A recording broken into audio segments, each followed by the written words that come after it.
तो आइए दोस्तों इस वीडियो के माध्यम से शिक्षा शास्त्र को समझाने का पूरा प्रयास करते हैं। कैसा पेपर आएगा, किस प्रकार से क्वेश्चन का आंसर देना है, वो सब कुछ आपको बताएंगे, साथ में आपको याद भी करवा देंगे, इस बात की पूरी गारंटी है।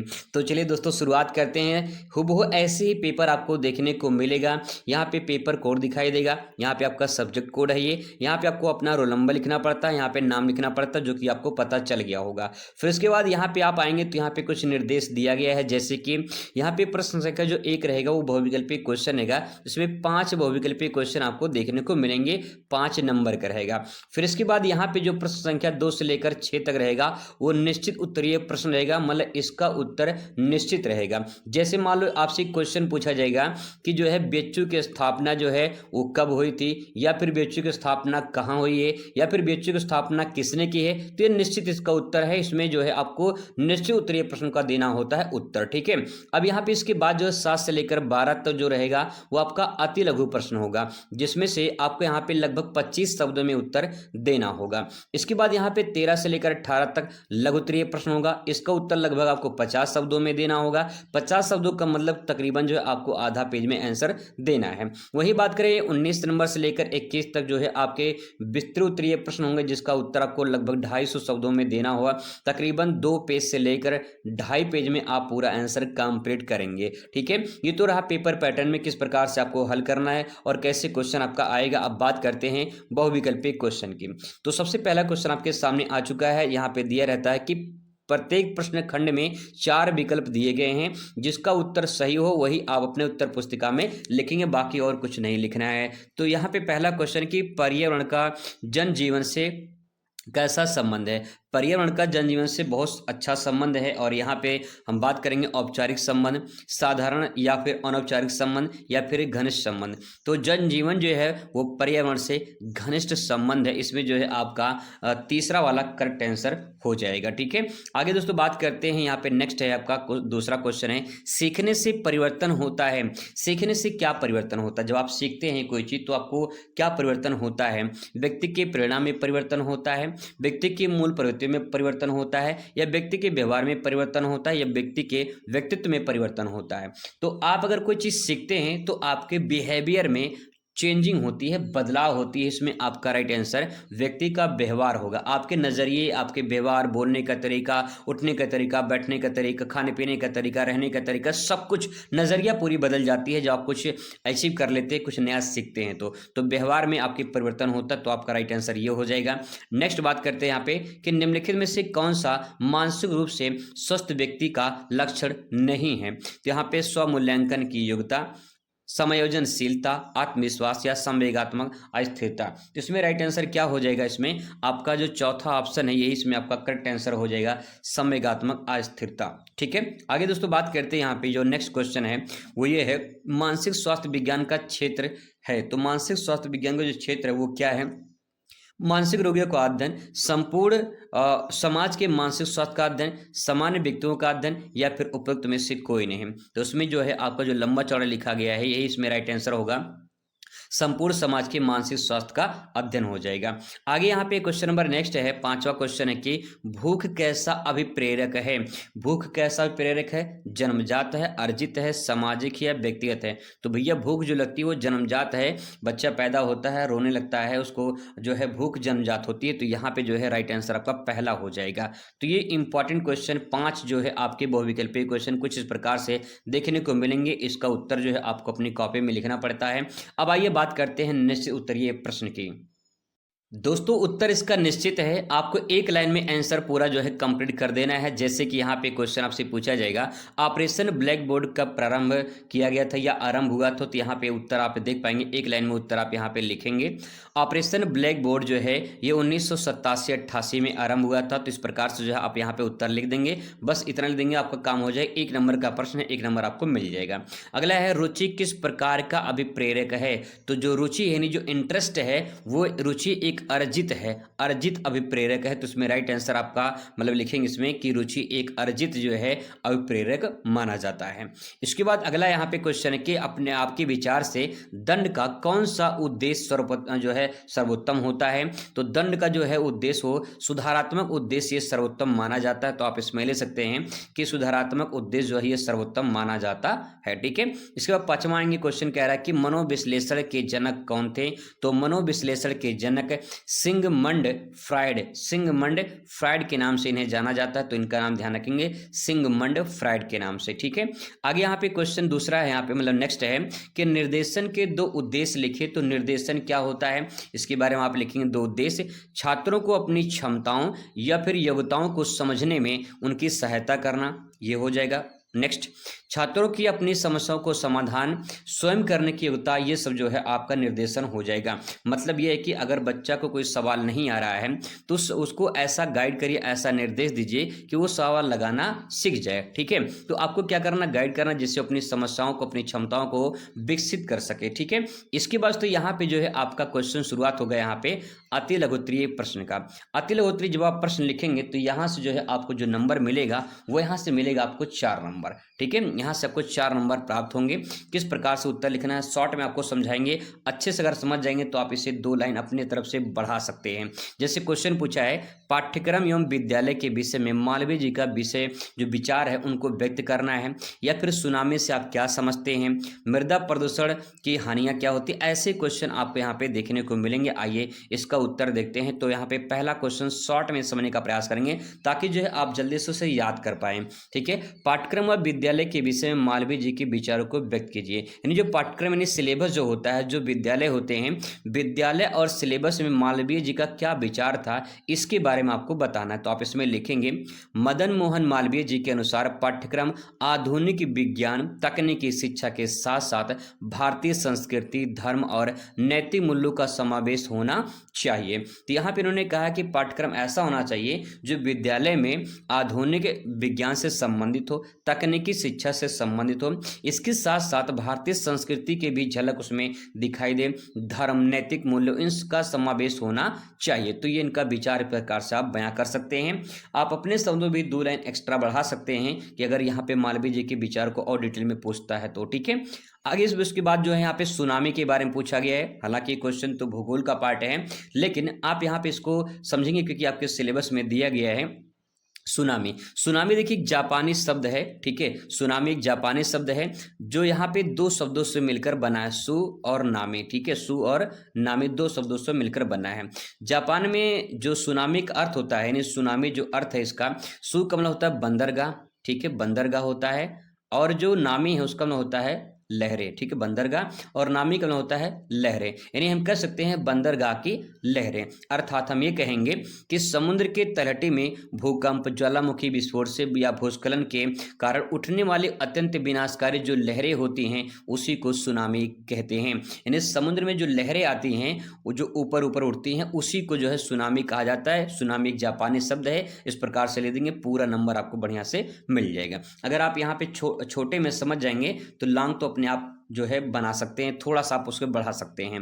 अगला क्वेश्चन यहाँ पे मृदा प्रदूषण की हानियां बताइए। बहुत सारी हानियां हैं मृदा प्रदूषण की, आप जानते होंगे। यहाँ पे ले सकते हैं कि मृदा प्रदूषण मिट्टी की उपजाऊ शक्ति नष्ट हो जाती है, फसलें जहरीली हो जाती हैं या बर्बाद हो जाती हैं, अंततः मनुष्य जो है या फिर मानव व पशुओं के स्वास्थ्य पर बुरा प्रभाव पड़ता है। तो इसको आप चाहें तो इसमें पॉइंट वाइज भी ले सकते हैं। 4 नंबर का है तो 4 पॉइंट आप इसमें ले सकते हैं, नंबर 1, नंबर 2, नंबर 3, नंबर 4 प्रकार से आप यहाँ पे बयां कर सकते हैं। तो आप इसे चाहें, कई सारे तरीके आप चाहें तो मृदा प्रदूषण यहाँ पे इस प्रकार से लिखिए और इसको डायग्राम बना दीजिए। भाई साहब गजब का पूरा नंबर मिल जाएगा, यहाँ से पूरा का पूरा नंबर मिल जाएगा। एग्जामिनर को बस आप जो कॉपी है उसे अच्छे से लिख के प्रेजेंट कर दीजिए, थोड़ा सा अलग, थोड़ा सा यूनिक, थोड़ा सा अच्छा। अगर आप ऐसा करते हैं तो बढ़िया अंक आपको प्राप्त होता है। तो इस प्रश्न को कई प्रकार से लिखा जा सकता है। मैंने 3 प्रकार आपको बताया है। पहला प्रकार ये हो गया, दूसरा प्रकार आप उसे पॉइंट वाइज आप यहाँ पे ले सकते हैं ऐसे करके, तीसरा प्रकार ये कि आप इसे कहानी की तरह इस प्रकार से बयां कर सकते हैं, कोई दिक्कत नहीं है। ठीक है, चलिए आगे बढ़ते हैं, अगले क्वेश्चन पर आ जाते हैं। क्वेश्चन कह रहा है कि आप कह सकते हैं, आप कैसे कह सकते हैं कि भारतीय शिक्षा का स्तर निम्न है। आपके विचार से क्या क्या लगता है कि भारतीय शिक्षा निम्न स्तर पे है, तो आप बताइए, उसके बारे में आप यहाँ पे लिखेंगे।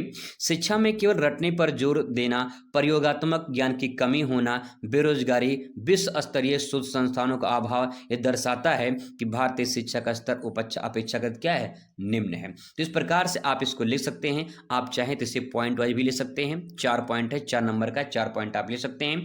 पहले पॉइंट में ले सकते हैं कि यहाँ पे शिक्षा को केवल रटने पर जोर दिया जाता है, प्रैक्टिकल की कमी होती है, नहीं प्रयोगात्मक जो कार्य होता है उसकी कमी दिखाई देती है, बेरोजगारी और शिक्षा का जो है अभाव मतलब कि यहाँ पे कमी देखने को मिलती है, लोग रोजगार नहीं पाते हैं, तो लोग बेरोजगारी ज़्यादा यहाँ पे है। ठीक है, इसके बाद यहाँ पे जो तकनीकी विकास होते हैं या फिर जो संस्थान होते हैं वो यहाँ पे कमी देखने को मिलती है। ओवरऑल हम कह सकते हैं कि शिक्षा का स्तर निम्न है, सिंपल। ठीक है, चलिए आगे है क्वेश्चन नेक्स्ट है यहाँ पे कि भारत में नारी शिक्षा के विकास पर टिप्पणी लिखिए। तो भारत में नारी शिक्षा पर आपको लिखना है कि स्त्री शिक्षा या नारी शिक्षा, बात एक ही है।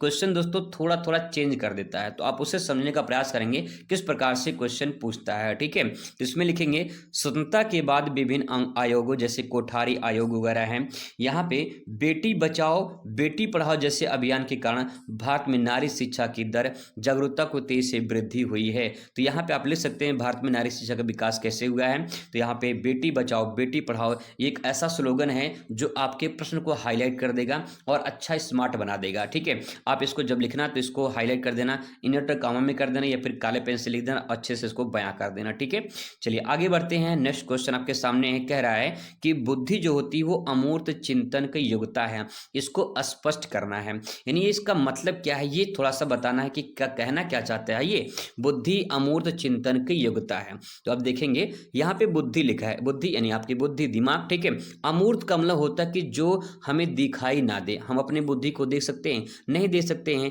चिंतन का मतलब होता है मनन करना, अपने दिमाग में सोचना, अपने दिमाग में कुछ ऐसी बातें मनन करना जिसके बारे में हम कल्पना सिर्फ कर सकते हैं, उसे देख नहीं सकते हैं। तो ये तो इसका अर्थ हो गया। अब यहाँ पे इसके बारे में थोड़ा सा लिखेंगे।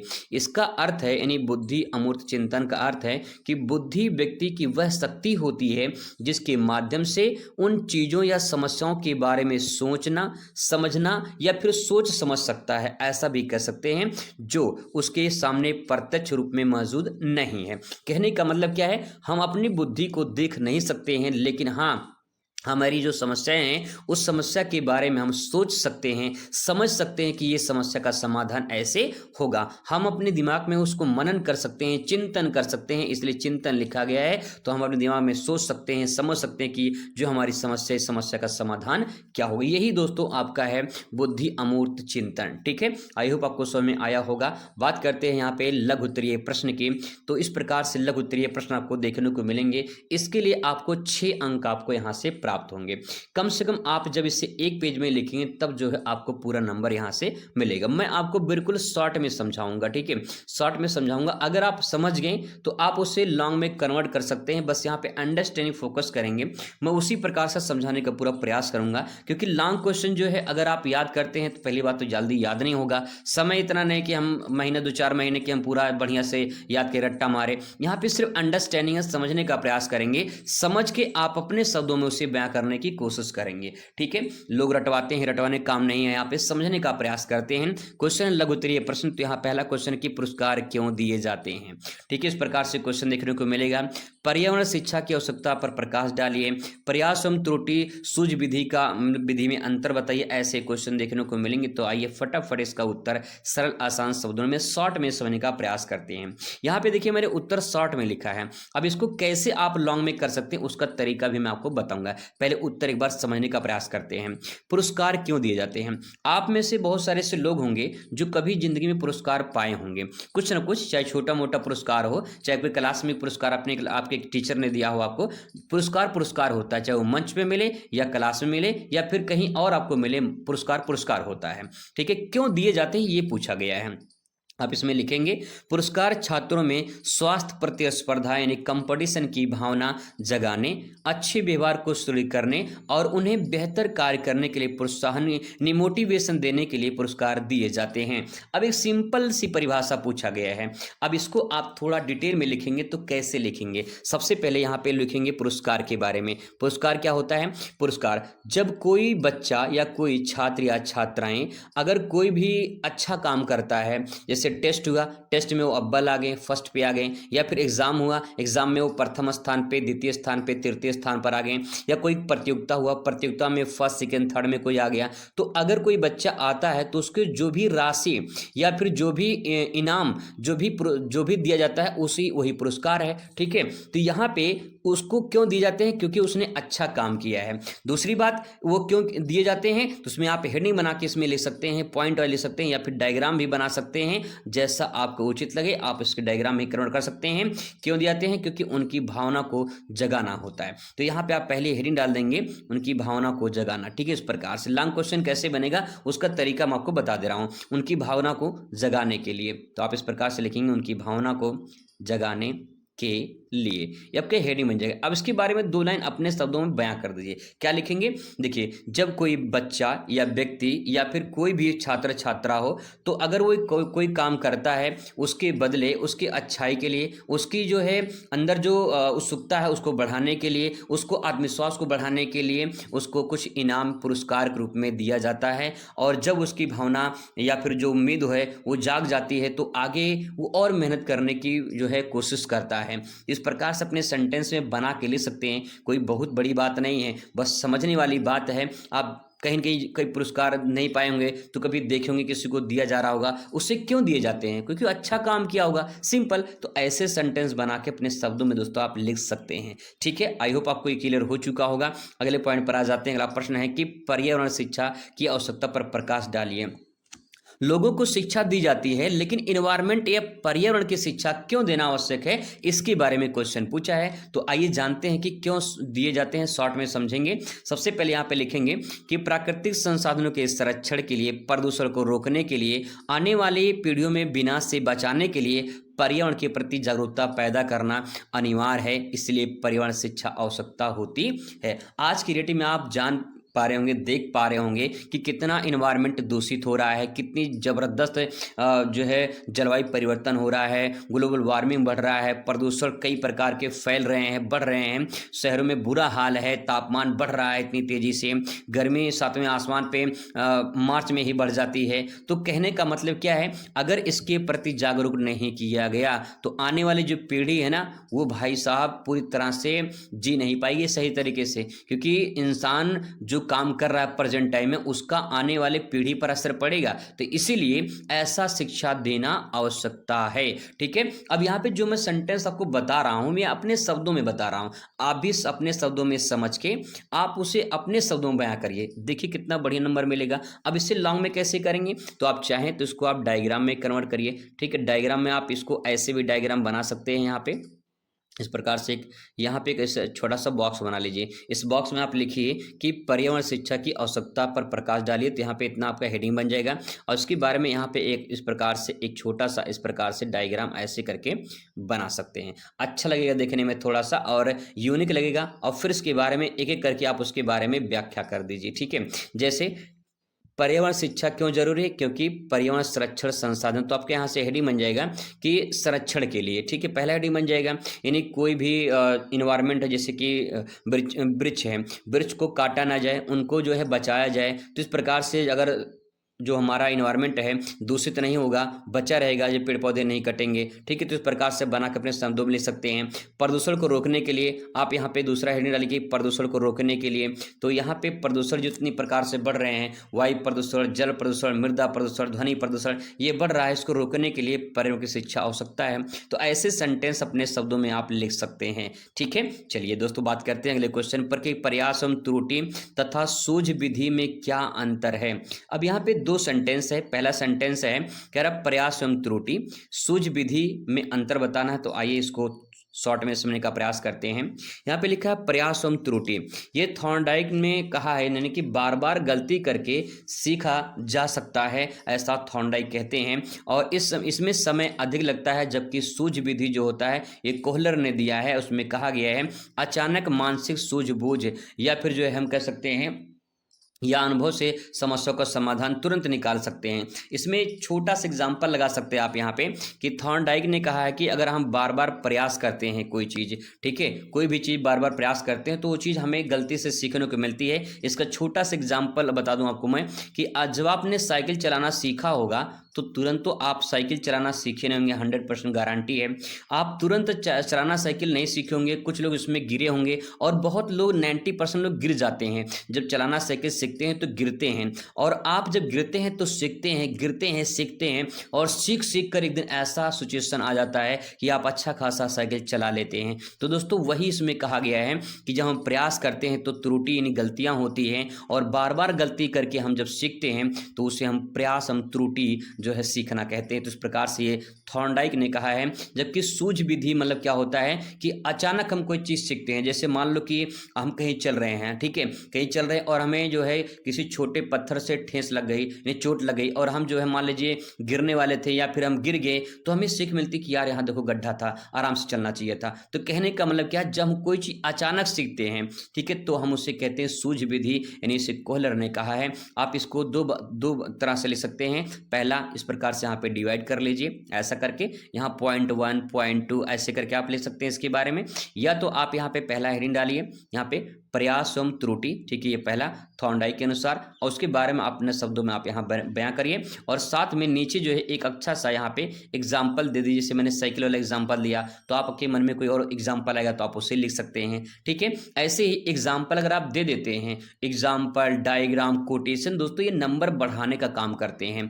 जैसे आप नहा धोके तैयार होते हैं तो अपने चेहरे पे क्रीम पाउडर लगाते हैं, तो जो आप अपने चेहरे पे क्रीम पाउडर लगाते हैं उसको मतलब फिनिशिंग करते हैं, अच्छा सा चमक आने के लिए, सुंदर दिखने के लिए। ऐसे ही अपनी कॉपी को आप सुंदर दिखने के लिए, चमक लाने के लिए उसमें स्मार्ट आंसर लिखना पड़ेगा। तो ये स्मार्ट तरीका है आंसर लिखने का। शॉर्ट में समझ के लॉन्ग में कैसे लिखेंगे वो तरीका मैं दोस्तों आपको बता रहा हूँ। आपका दिमाग जो है जो बंद पड़ा है उसको मैं खोलने का काम कर रहा हूँ। अगर आप समझ गए होंगे तो आप अच्छे से लिख पाएंगे। आई होप कि आपको समझ में आया होगा। 16 नंबर क्वेश्चन की बात करते हैं दोस्तों यहाँ पे कि जनसंख्या शिक्षा तथा सहशिक्षा पर टिप्पणी लिखिए। अब जनसंख्या शिक्षा और सहशिक्षा क्या होती है, तो इसमें आप लिख सकते हैं जनसंख्या शिक्षा तीव्र जनसंख्या वृद्धि के खतरे के प्रति छात्रों को सचेत करना, वो शिक्षा जनसंख्या शिक्षा कहलाती है, ठीक है। सहशिक्षा क्या होता है, को एजुकेशन के बारे में बात करें, जहाँ जहाँ बालक बालिकाएं एक साथ विद्यालय में शिक्षा प्राप्त करते हैं उसे सामाजिक समझ बढ़ती है, उसे हम सहशिक्षा कहते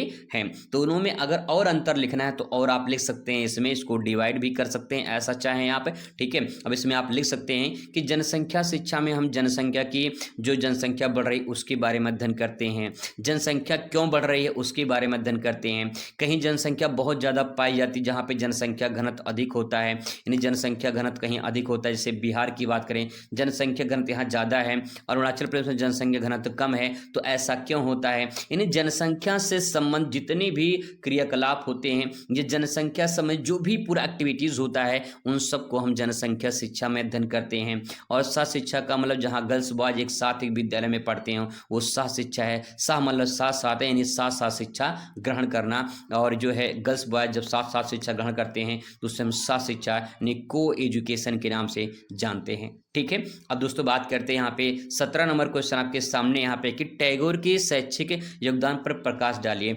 टैगोर जी ने, रविन्द्रनाथ टैगोर जी ने शिक्षा में क्या योगदान दिया है और उनका क्या महत्व था, कुछ उनके बारे में थोड़ा सा आपको बताना है। तो उसमें लिखेंगे रविन्द्रनाथ टैगोर ने शांति निकेतन की स्थापना की थी। किसकी, ये देखिए आपके निश्चित उत्तरीय में क्वेश्चन पूछा जा सकता है कि शांति निकेतन की स्थापना किसने की थी, ठीक है। उनका मानना था कि शिक्षा प्रकृति की गोद में, स्वतंत्रता के वातावरण में और कलात्मक अभिव्यक्ति के साथ दी जानी चाहिए। यानी इन्होंने शॉर्ट में समझाया है किस प्रकार से आंसर को आप ले सकते हैं। इसको भी आप ऐसे चाहें तो हेडिंग बना के इसके बारे में लिखेंगे।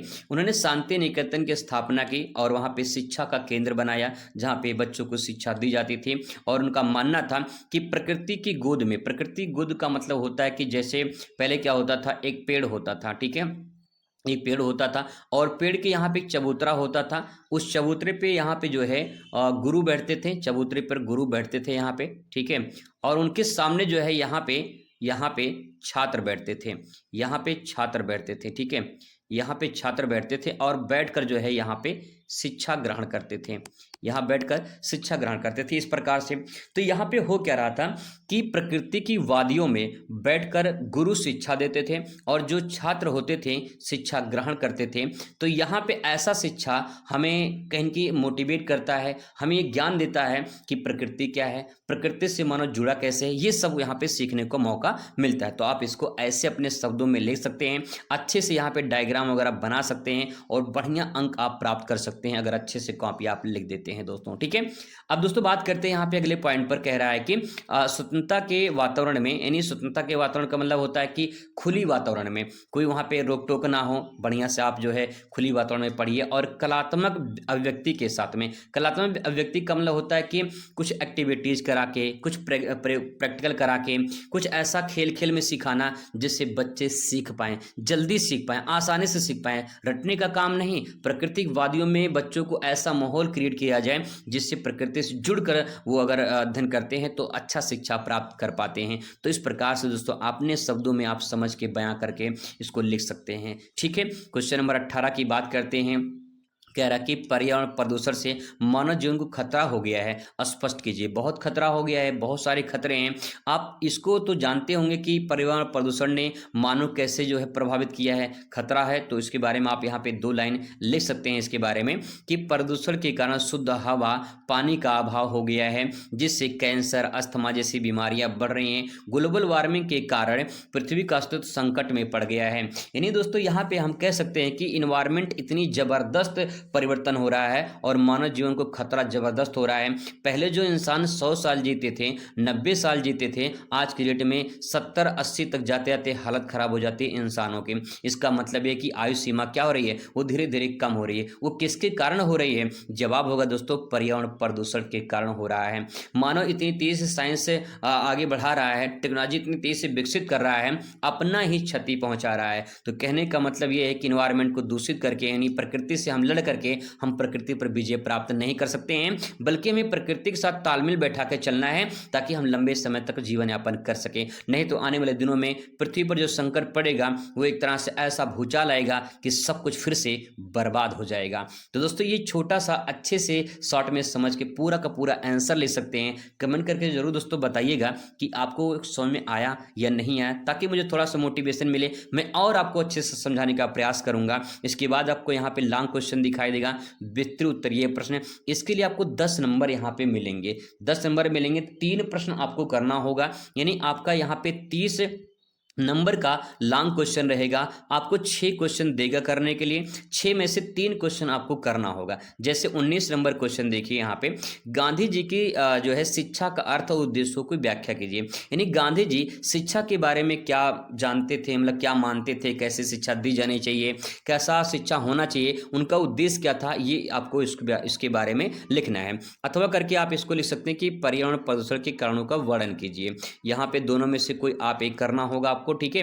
फिर इसके बाद यहाँ पे दिया है कि 20 नंबर क्वेश्चन की सीखने में रुचि के महत्व की विवेचना कीजिए। अगर आपको ये नहीं आ रहा तो अथवा करके यहाँ पे अधिगम के संबंध प्रत्यावर्तन सिद्धांत की व्याख्या कीजिए। दोनों में से कोई आपको एक करना पड़ेगा। फिर इसके बाद जो यहाँ पे 21 नंबर क्वेश्चन रहेगा, विद्यालय में व्यवसायिक निर्देशन की आयोजन करना क्यों आवश्यक है, अथवा करके शैक्षिक निर्देशन से आप क्या समझते हैं, इसकी उपयोगिता पर प्रकाश डालिए। ऐसा क्वेश्चन आपको देखने को मिलेगा। 5 क्वेश्चन आपके पूछे जाएंगे और पहला क्वेश्चन आपके यहाँ पे सामने कह रहा है कि क्वेश्चन कह रहा है कि मध्यकालीन शिक्षा का मुख्य उद्देश्य क्या था? धर्म का प्रचार, भौतिक उन्नति, सैन्य प्रशिक्षण, इनमें से कोई नहीं। तो मध्यकालीन जो शिक्षा है ये मुस्लिम कालीन शिक्षा मानी जाती है और उसमें धर्म का प्रचार ये सबसे मोस्ट इंपॉर्टेंट माना जाता था। तो यही इसमें जो है पहला वाला आपका राइट आंसर हो जाएगा। आगे बात करते हैं, दूसरा क्वेश्चन यहाँ पे है, कह रहा है कि वर्धा शिक्षा योजना के प्रणेता यानी जनक कौन थे, ये पूछा जाएगा। Pandit Jawaharlal Nehru, Mahatma Gandhi, doctor Radhakrishnan, doctor B R. Ambedkar. तो इसमें आपका जवाब हो जाएगा महात्मा गांधी, इसके करेक्ट आंसर हो जाएंगे। नेक्स्ट है आपके सामने अगला कि पर्यावरण दिवस कब मनाया जाता है? तो सभी को पता होगा कि 5 जून को पर्यावरण दिवस के रूप में मनाया जाता है। अगला यहाँ पे है कि सीखने के प्रयत्न एवं भूल सिद्धांत के प्रतिपादक कौन है? जो है इसके बाद पावलाव हैं, थॉर्नडाइक हैं, कोहलर हैं या फिर स्किनर हैं। तो इसमें जवाब आपका हो जाएगा थॉर्नडाइक हो जाएगा। अगला प्रश्न यहाँ पे है, काफ़ी इंपॉर्टेंट है ये क्वेश्चन, कई बार रिपीट किया है। बुद्धि लब्धि आईक्यू का सूत्र पूछा जा सकता है आपसे, तो यहाँ पे आप ले सकते हैं कि आईक्यू बराबर होता है, आईक्यू बराबर मानसिक आयु, यहाँ पे ऊपर लिखते हैं मानसिक आयु हो जाएगा, मानसिक आयु बटे यहाँ पे लिखते हैं नीचे वास्तविक आयु। इस प्रकार से यहाँ पे वास्तविक आयु हो जाएगा और फिर मल्टीप्लाई 100 कर देते हैं इस प्रकार से। अगर इसको शॉर्ट फॉर्म में लिखें तो यहाँ पे ऊपर मेंटल एज हो जाएगा, नीचे क्रोनोलॉजिकल एज हो जाएगा, यहाँ पे CA हो जाएगा यहाँ पे, और फिर मल्टीप्लाई यहाँ पे 100 कर देंगे। तो इस प्रकार से जो है आपका ये सूत्र हो जाएगा। ठीक है, तो यहाँ पे पहला वाला जो है आपका इसमें राइट आंसर रहेगा, पहला वाला। ठीक है, तो ये कुछ इंपॉर्टेंट 5 क्वेश्चन थे। अब बात करते हैं निश्चित उत्तरीय प्रश्न की। निश्चित उत्तरीय जो प्रश्न होते हैं इनके उत्तर निश्चित होते हैं, 1 से 2 लाइन में इसका उत्तर देना होता है। 5 अंक आपको यहाँ से मिलेंगे। फटाफट इसको देख लेते हैं। कह रहा है पहला क्वेश्चन कि उपसंपदा संस्कार किस काल की शिक्षा से संबंधित है। नेक्स्ट है कि भारत के प्रथम विश्वविद्यालय आयोग 1948 के अध्यक्ष कौन थे। इस प्रकार से क्वेश्चन आपको देखने को मिलेगा। आइए इसका उत्तर देखने का प्रयास करते हैं। तो क्वेश्चन यहाँ पे है कि उपसंपदा संस्कार किस काल की शिक्षा से संबंधित है। तो उपसंपदा जो संस्कार ये बौद्ध काल की शिक्षा से संबंधित है, जो भिक्षु शिक्षा में प्रवेश के समय 20 वर्ष की आयु में होता था। तो यहाँ पे जो है कह रहा किस काल की शिक्षा से संबंधित है, तो ये बौद्ध काल की शिक्षा से संबंधित है। आमतौर पे इसमें 20 वर्ष के जो है प्रवेश होता था। ठीक है, इस प्रकार से लिख सकते हैं। अगला क्वेश्चन यहाँ पे कि भारत के प्रथम विश्वविद्यालय आयोग के अध्यक्ष जो है कौन थे। 1948 में जो है जब विश्वविद्यालय का निर्माण किया गया था, तो भारत में प्रथम विश्वविद्यालय शिक्षा आयोग के अध्यक्ष जो थे वो डॉक्टर सर्वपल्ली राधाकृष्णन थे। ठीक है, डॉक्टर सर्वपल्ली राधाकृष्णन का नाम ध्यान रखेंगे। अगला इसके बाद क्वेश्चन आपके सामने की सीखने की सूझ के सिद्धांत का प्रयोग किस जीव पर किया गया था। तो ये किस जीव पर किया गया था, आपने पढ़ा होगा कि सूझ के सिद्धांत का प्रयोग चिंपैंजी पर किया गया था, जिसका नाम सुल्तान था, उस पर किया गया था। ठीक है, 5वां नंबर क्वेश्चन है कि मानसिक स्वास्थ्य विज्ञान शब्द का प्रयोग सर्वप्रथम किसने किया था। तो आप इसमें उत्तर लिखेंगे मानसिक स्वास्थ्य विज्ञान शब्द का प्रयोग सर्वप्रथम क्लिफोर्ड बियर्स ने किया था, 1908 में किया था। तो अगर आपको क्वेश्चन याद रहेगा तो अच्छी बात, नहीं याद है तो इसकी जरूरत नहीं है। आप बस इतना ही देंगे कि जो है किसने किया था, तो जवाब होगा क्लिफोर्ड बियर्स ने किया था। तो आप इसको याद कर सकते हैं कि आपका स्वास्थ्य तब सही रहेगा जब आप बियर वगैरह नहीं पिएंगे। इस प्रकार से आप याद कर सकते हैं। ठीक है, आगे यहाँ बात करते हैं अगले क्वेश्चन पर। करे व्यक्तित्व यानी पर्सनालिटी शब्द की उत्पत्ति किस लैटिन शब्द से हुई है। तो यहाँ पे व्यक्तित्व पर्सनालिटी जो शब्द है इसकी उत्पत्ति लैटिन भाषा के परसोना शब्द से हुई है, जिसका अर्थ होता है मुखौटा या नकाब, और परसोना से ही पर्सनालिटी बना है। ठीक है, तो इस प्रकार से इसके बारे में आप यहाँ पे ले सकते हैं। इसके बाद आपको यहाँ पे अतल उत्तरीय प्रश्न दिखाई देगा। इसका उत्तर आपको 25 शब्दों में देना होगा। 4 नंबर का प्रश्न रहेगा, 6 प्रश्न आपको करने होंगे, 24 अंक आपको यहाँ से प्राप्त होगा। कुछ इस प्रकार से प्रश्न आपको देखने को मिलेगा, जैसे कि प्राचीन कालीन यानी वैदिक शिक्षा के 2 मुख्य विशेषताएं बताइए, जल प्रदूषण रोकने के 2 प्रभाव के उपाय बताइए, और सीखने में अप्रेरणा यानी मोटिवेशन का क्या महत्व है, मानसिक रूप से पिछड़े बालक की 2 पहचान लिखिए, निर्देशन गाइडेंस जिसे बोलते हैं, परामर्श जिसे काउंसलिंग बोलते हैं, इसका मुख्य जो है अंतर स्पष्ट आपको बताना है। तो चलिए फटाफट इसका उत्तर देखते हैं सरल आसान शब्दों में। ठीक है, क्वेश्चन आपको यहाँ पे और देखने को मिलेगा कि स्त्री शिक्षा के मार्ग में आने वाले 2 प्रमुख बाधाएं बताइए। प्रश्न यहाँ पे है कि प्राचीन कालीन वैदिक शिक्षा की 2 मुख्य विशेषताएं बताइए। तो आप इसमें लिखेंगे कि शिक्षा पूरी तरह से निःशुल्क थी और गुरुकुल में शिक्षा दी जाती थी, यानी गुरु के आश्रम में शिक्षा दी जाती थी। दूसरा, शिक्षा का मुख्य उद्देश्य चरित्र निर्माण और आध्यात्मिक उन्नति करना था, यानी बच्चे का चरित्र निर्माण हो और अध्यात्म को ज्ञान देना वो सिखाया जाता था। तो इस प्रकार से आप 2 विशेषता लिख सकते हैं। अगला प्रश्न यहाँ पे है कि जल प्रदूषण रोकने के 2 प्रभावी उपाय बताइए। बहुत ही सिंपल क्वेश्चन, आपको भी पता होगा, जल प्रदूषण रोकने के उपाय नहीं डाल देंगे। इसके बारे में आप यहाँ पे अपने मन से भी ले सकते हैं कि जो कूड़े करकट होते हैं, जो कचरे होते हैं, उनको नदी में ना बहाया जाए। जो उद्योगों से निकलने वाले गंदे पानी होते हैं, जो जहरीले पानी होते हैं, वो नदी में ना बहाया जाए, जिससे नदी दूषित हो जाती है। तो ये सब जो है पॉइंट आप इसमें अपनी इच्छा से लिख सकते हैं, कोई बड़ी बात नहीं है। ठीक, अगला प्रश्न यहाँ पे कि सीखने में अप्रेरणा यानी मोटिवेशन का क्या महत्व, तो आप इसमें लिखेंगे अप्रेरणा सीखने का राजमार्ग है। यह छात्र में सीखने के प्रति रुचि पैदा करता है, उसे लक्ष्य की ओर सक्रिय करती है और सीखने की गति को तीव्र करती है। कहने का मतलब ये कि मोटिवेशन अगर आपके अंदर से दिल से आवाज आती है कि मुझे कुछ करना है, मुझे पढ़ना है अपने लिए, अपने परिवार के लिए, अपने देश के लिए, तो कहीं न कहीं आपके अंदर जो मोटिवेशन आएगा वो आपका सबसे ताकतवर होता है और वही मोटिवेशन आपको चाहिए जिससे आप कुछ कर जाओ जिंदगी में, ऐसा काम जिससे कहीं कि नाम हो। अपने माँ बाप का नाम करिए, अपने विद्यालय का नाम करिए, अपना नाम करिए कि आपने कुछ किया है लाइफ में। तो इस प्रकार से जो आप ये बातें सुन पा रहे हैं मोटिवेशन है जो आपको प्रेरित करता है। ठीक है, तो आप इसके बारे इस प्रकार से लिख सकते हैं। अगला प्रश्न यहाँ पे निर्देशन यानी गाइडेंस और परामर्श यानी काउंसलिंग में मुख्य अंतर क्या है, तो आप यहाँ पे एक लाइन में लिख सकते हैं इसमें कि निर्देशन एक व्यापक प्रक्रिया है, ठीक है, जो किसी भी सामान्य सलाह देने के लिए दी जा सकती है, जबकि परामर्श एक व्यक्तिगत प्रक्रिया होती है, जैसे इसमें विशेषज्ञ द्वारा किसी विशिष्ट समस्या का समाधान के लिए दिया जाता है। तो आप यहाँ पे कह सकते हैं जो निर्देशन होता है, जो गाइडेंस होता है, जैसे मान लो कि कहीं पे कोई रैली निकलने वाली है तो गाइडेंस में पूरे बच्चे को बताया जा रहा है कि रैली किधर किधर से जाएगी, तो जो निर्देश दिया जा रहा है वो पूरे व्यापक क्षेत्र में मतलब सभी बच्चों को दिया जा रहा है। और जो परामर्श होता है, जो काउंसलिंग दी जाती है, वो किसी एक व्यक्ति को दिया जाता है कि भैया देखो परामर्श हमारा है, अगर आप जो है इस प्रकार से पढ़ाई कर लेते हैं तो आप कहीं के अच्छे नंबर ला सकते हैं, ऐसा ये है हमारा परामर्श यही है। ठीक है, तो कहने का मतलब ये कि परामर्श व्यक्तिगत होता है और जो निर्देशन होता है वो व्यापक होता है, सिंपल। ठीक है, अगला प्रश्न यहाँ पे है 12 नंबर, कह रहा है कि स्त्री शिक्षा के मार्ग में आने वाली दो प्रमुख बाधाएं क्या हैं।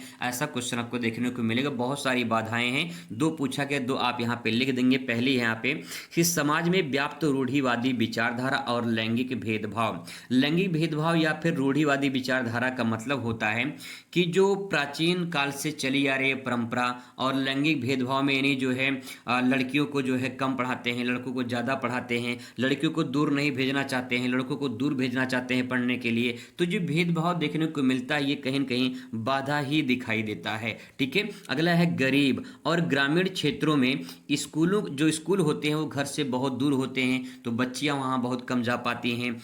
आइए दोस्तों बात करते हैं लघु उत्तरीय प्रश्न के। लघु उत्तरीय प्रश्न जब आप लिखेंगे तो 50 शब्दों में जो है उत्तर आपको देना होगा, 6 नंबर का रहेगा, 6 क्वेश्चन आपको मिलेंगे, 36 नंबर आपको यहाँ से मिलेगा, सबसे ज़्यादा नंबर आपको इसी सेक्शन से मिलता है।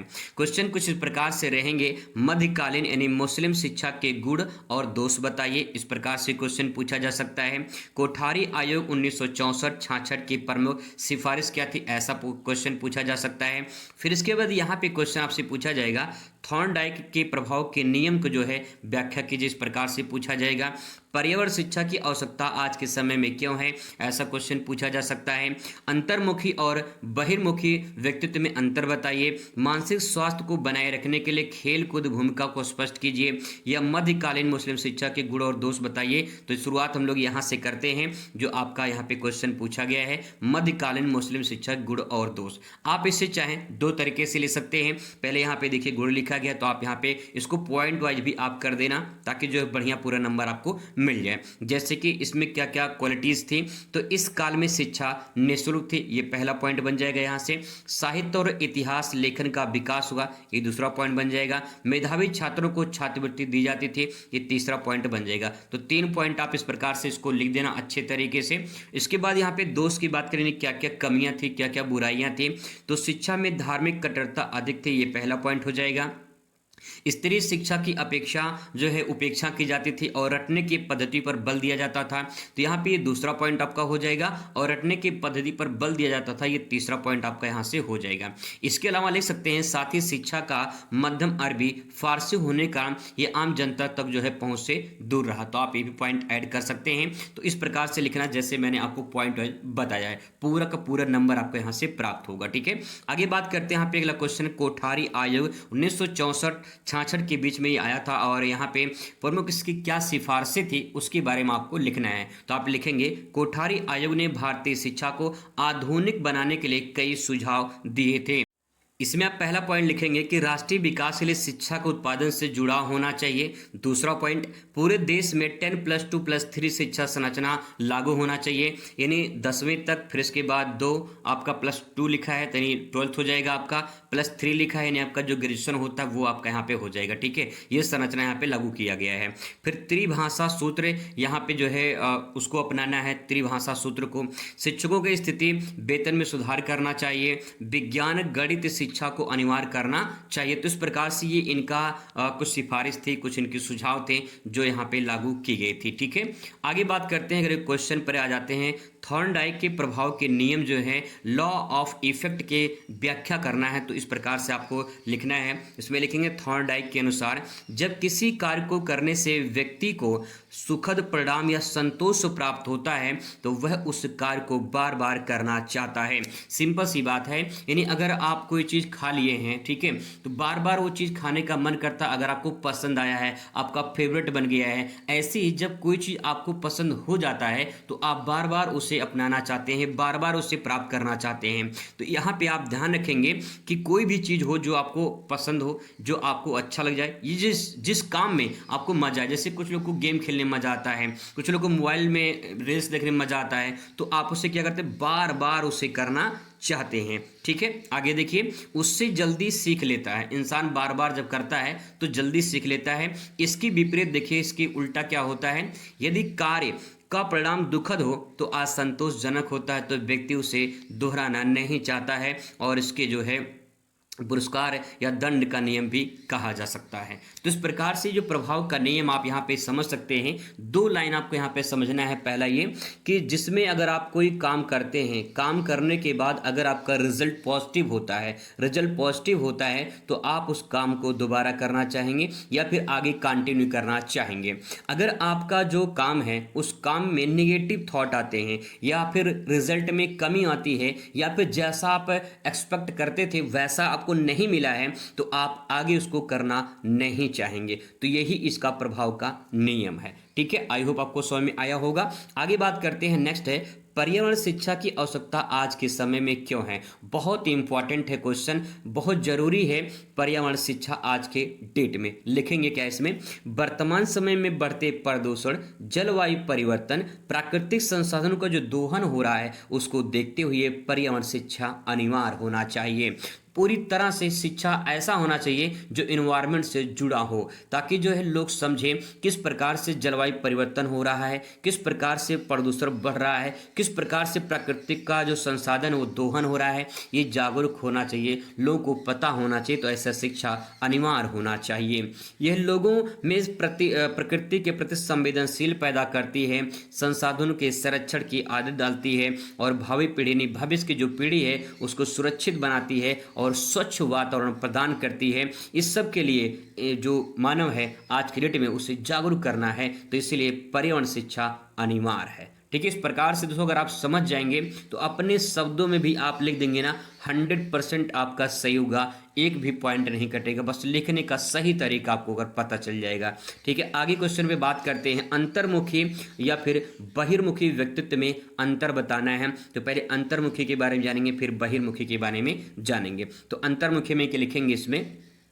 ऐसे व्यक्ति शांत, संकोची या एकांत प्रिय होते हैं। वे अपनी भावनाओं को अंदर ही रखते हैं और एक कम दोस्त बनाते हैं, उसे अंतर्मुखी कहते हैं। तो यहाँ पे आपके बहुत सारे दोस्त होंगे जो बहुत शांत रहते होंगे, अकेले में रहना पसंद करते होंगे, ज़्यादा किसी से बात नहीं करते होंगे, तो ऐसे दोस्त को अंतर्मुखी दोस्त कहते हैं। ठीक है, और बहिर्मुखी का मतलब क्या है, जो मिलनसार हो, सामाजिक हो, बातचीत करने में कुशल हो, ऐसे लोगों को हम कहते हैं ये बहिर्मुखी दोस्त है। ठीक है, वे बाहरी दुनिया में अधिक सक्रिय रहते हैं और शीघ्र दूसरे के साथ मिल घुल जाते हैं और अपना दोस्त बना लेते हैं, किसी अनजान से भी अपना काम करा लेते हैं, अनजान को भी दोस्त बना लेते हैं, तो ऐसे लोग बहिर्मुखी होते। कितना सिंपल सेंटेंस लिखा गया है। तो ऐसे व्यक्तित्व जो शांत हों, अकेले रहना पसंद करते हों, कम दोस्त हों, उसे हम कहते हैं अंतर्मुखी। जिनके बहुत सारे दोस्त हों, जो थोड़ा चंचल हों, मिलनसार हों, उन्हें हम कहते हैं बहिर्मुखी। सिंपल। ठीक है, चलिए आगे दोस्तों बात करते हैं अगले क्वेश्चन पर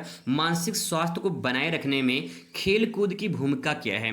खेल कूद जो होता है वो हमारे मेंटल को, हमारे दिमाग को कितना स्वस्थ रखता है, ये आपको बताना है। ठीक है, चलिए क्वेश्चन समझ गए हैं, अब उत्तर लिखते हैं इसके बारे में। यहाँ पे लिखेंगे कि खेल कूद में शरीर में एंडोफिन जैसा रसायन स्राव होता है जो तनाव और चिंता को कम करता है। यह व्यक्ति में आत्मविश्वास, टीम भावना, अनुशासन विकसित करता है।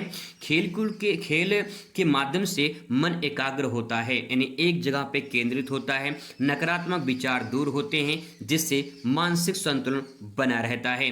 तो खेल कूद जरूरी है जिंदगी में, और खेलना, आप अगर खेलते हैं तो आपका स्वास्थ्य बहुत अच्छा रहता है, मेंटल और शारीरिक दोनों तरह से आप फिट होते हैं। तो इसलिए ज़रूरी है खेलना, ज़्यादा भी नहीं, लिमिट में। ठीक है, ऐसा नहीं कि हाँ कहा गया खेलने के लिए खेलते रहें दिन भर। यहाँ पे अगर क्वेश्चन दोस्तों बात करेंगे विस्तृत उत्तरीय प्रश्न की, यहाँ पे लगभग 250 शब्दों में आपको उत्तर देना होगा। 3 प्रश्न आपको यहाँ से मिलेंगे, 3 प्रश्न, और 10 नंबर का एक प्रश्न रहेगा। 30 नंबर का यहाँ भी सेक्शन आपका रहेगा। कुछ इस प्रकार से क्वेश्चन पूछा जाएगा, जैसे महात्मा गांधी के शैक्षिक विचारों ने बेसिक शिक्षा के विस्तारों की विवेचना कीजिए। अगर आपको क्वेश्चन नहीं आ रहा है तो आप लिख सकते हैं कि पंडित मदन मोहन मालवीय के शैक्षिक योगदानों पर प्रकाश डालिए, ऐसा क्वेश्चन पूछा जा सकता है। नेक्स्ट पूछा जा सकता है 20 नंबर क्वेश्चन में कि सीखने से क्या तात्पर्य है, सीखने को प्रभावित करने के लिए कारकों का सविस्तार वर्णन कीजिए, अथवा बुद्धि की परिभाषा बताइए, बुद्धि क्या होती है और बुद्धि परीक्षण के विभिन्न प्रकार कौन कौन से, ऐसा क्वेश्चन आपको देखने को मिल सकता है। तो इसमें से चाहे आप ये करिए या फिर अथवा करके ये दोनों में से कोई एक करना होगा। फिर 21 नंबर क्वेश्चन रहेगा कि प्राकृतिक आपदा से आप क्या समझते हैं, भूकंप आने के कारण और उससे बचने का उपाय विस्तृत वर्णन कीजिए, ऐसा क्वेश्चन आपसे पूछा जा सकता है। ठीक है, इसी को अथवा करके पूछ सकता है कि यहाँ पे कि शैक्षिक निर्देशन का अर्थ स्पष्ट करते हुए माध्यमिक स्तर पर इसकी उपयोगिता को सिद्ध कीजिए, ऐसा क्वेश्चन आपको देखने को मिलेगा। बात करते हैं बहुविकल्पीय क्वेश्चन की। पहला क्वेश्चन यहाँ पे है कि भारत का पहला विश्वविद्यालय कहाँ खोला गया था। तो भारत का पहला विश्वविद्यालय कलकत्ता में खोला गया था, बनारस में खोला गया था, या फिर जो है आगरा या फिर मुंबई में। तो इसमें जवाब आपका कलकत्ता हो जाएगा। 1857 में जो है पहला विश्वविद्यालय कलकत्ता में खोला गया था। ठीक है, आगे यहाँ पे नेक्स्ट दूसरा क्वेश्चन है, भारत का राष्ट्रीय साक्षरता मिशन की स्थापना कब हुई थी।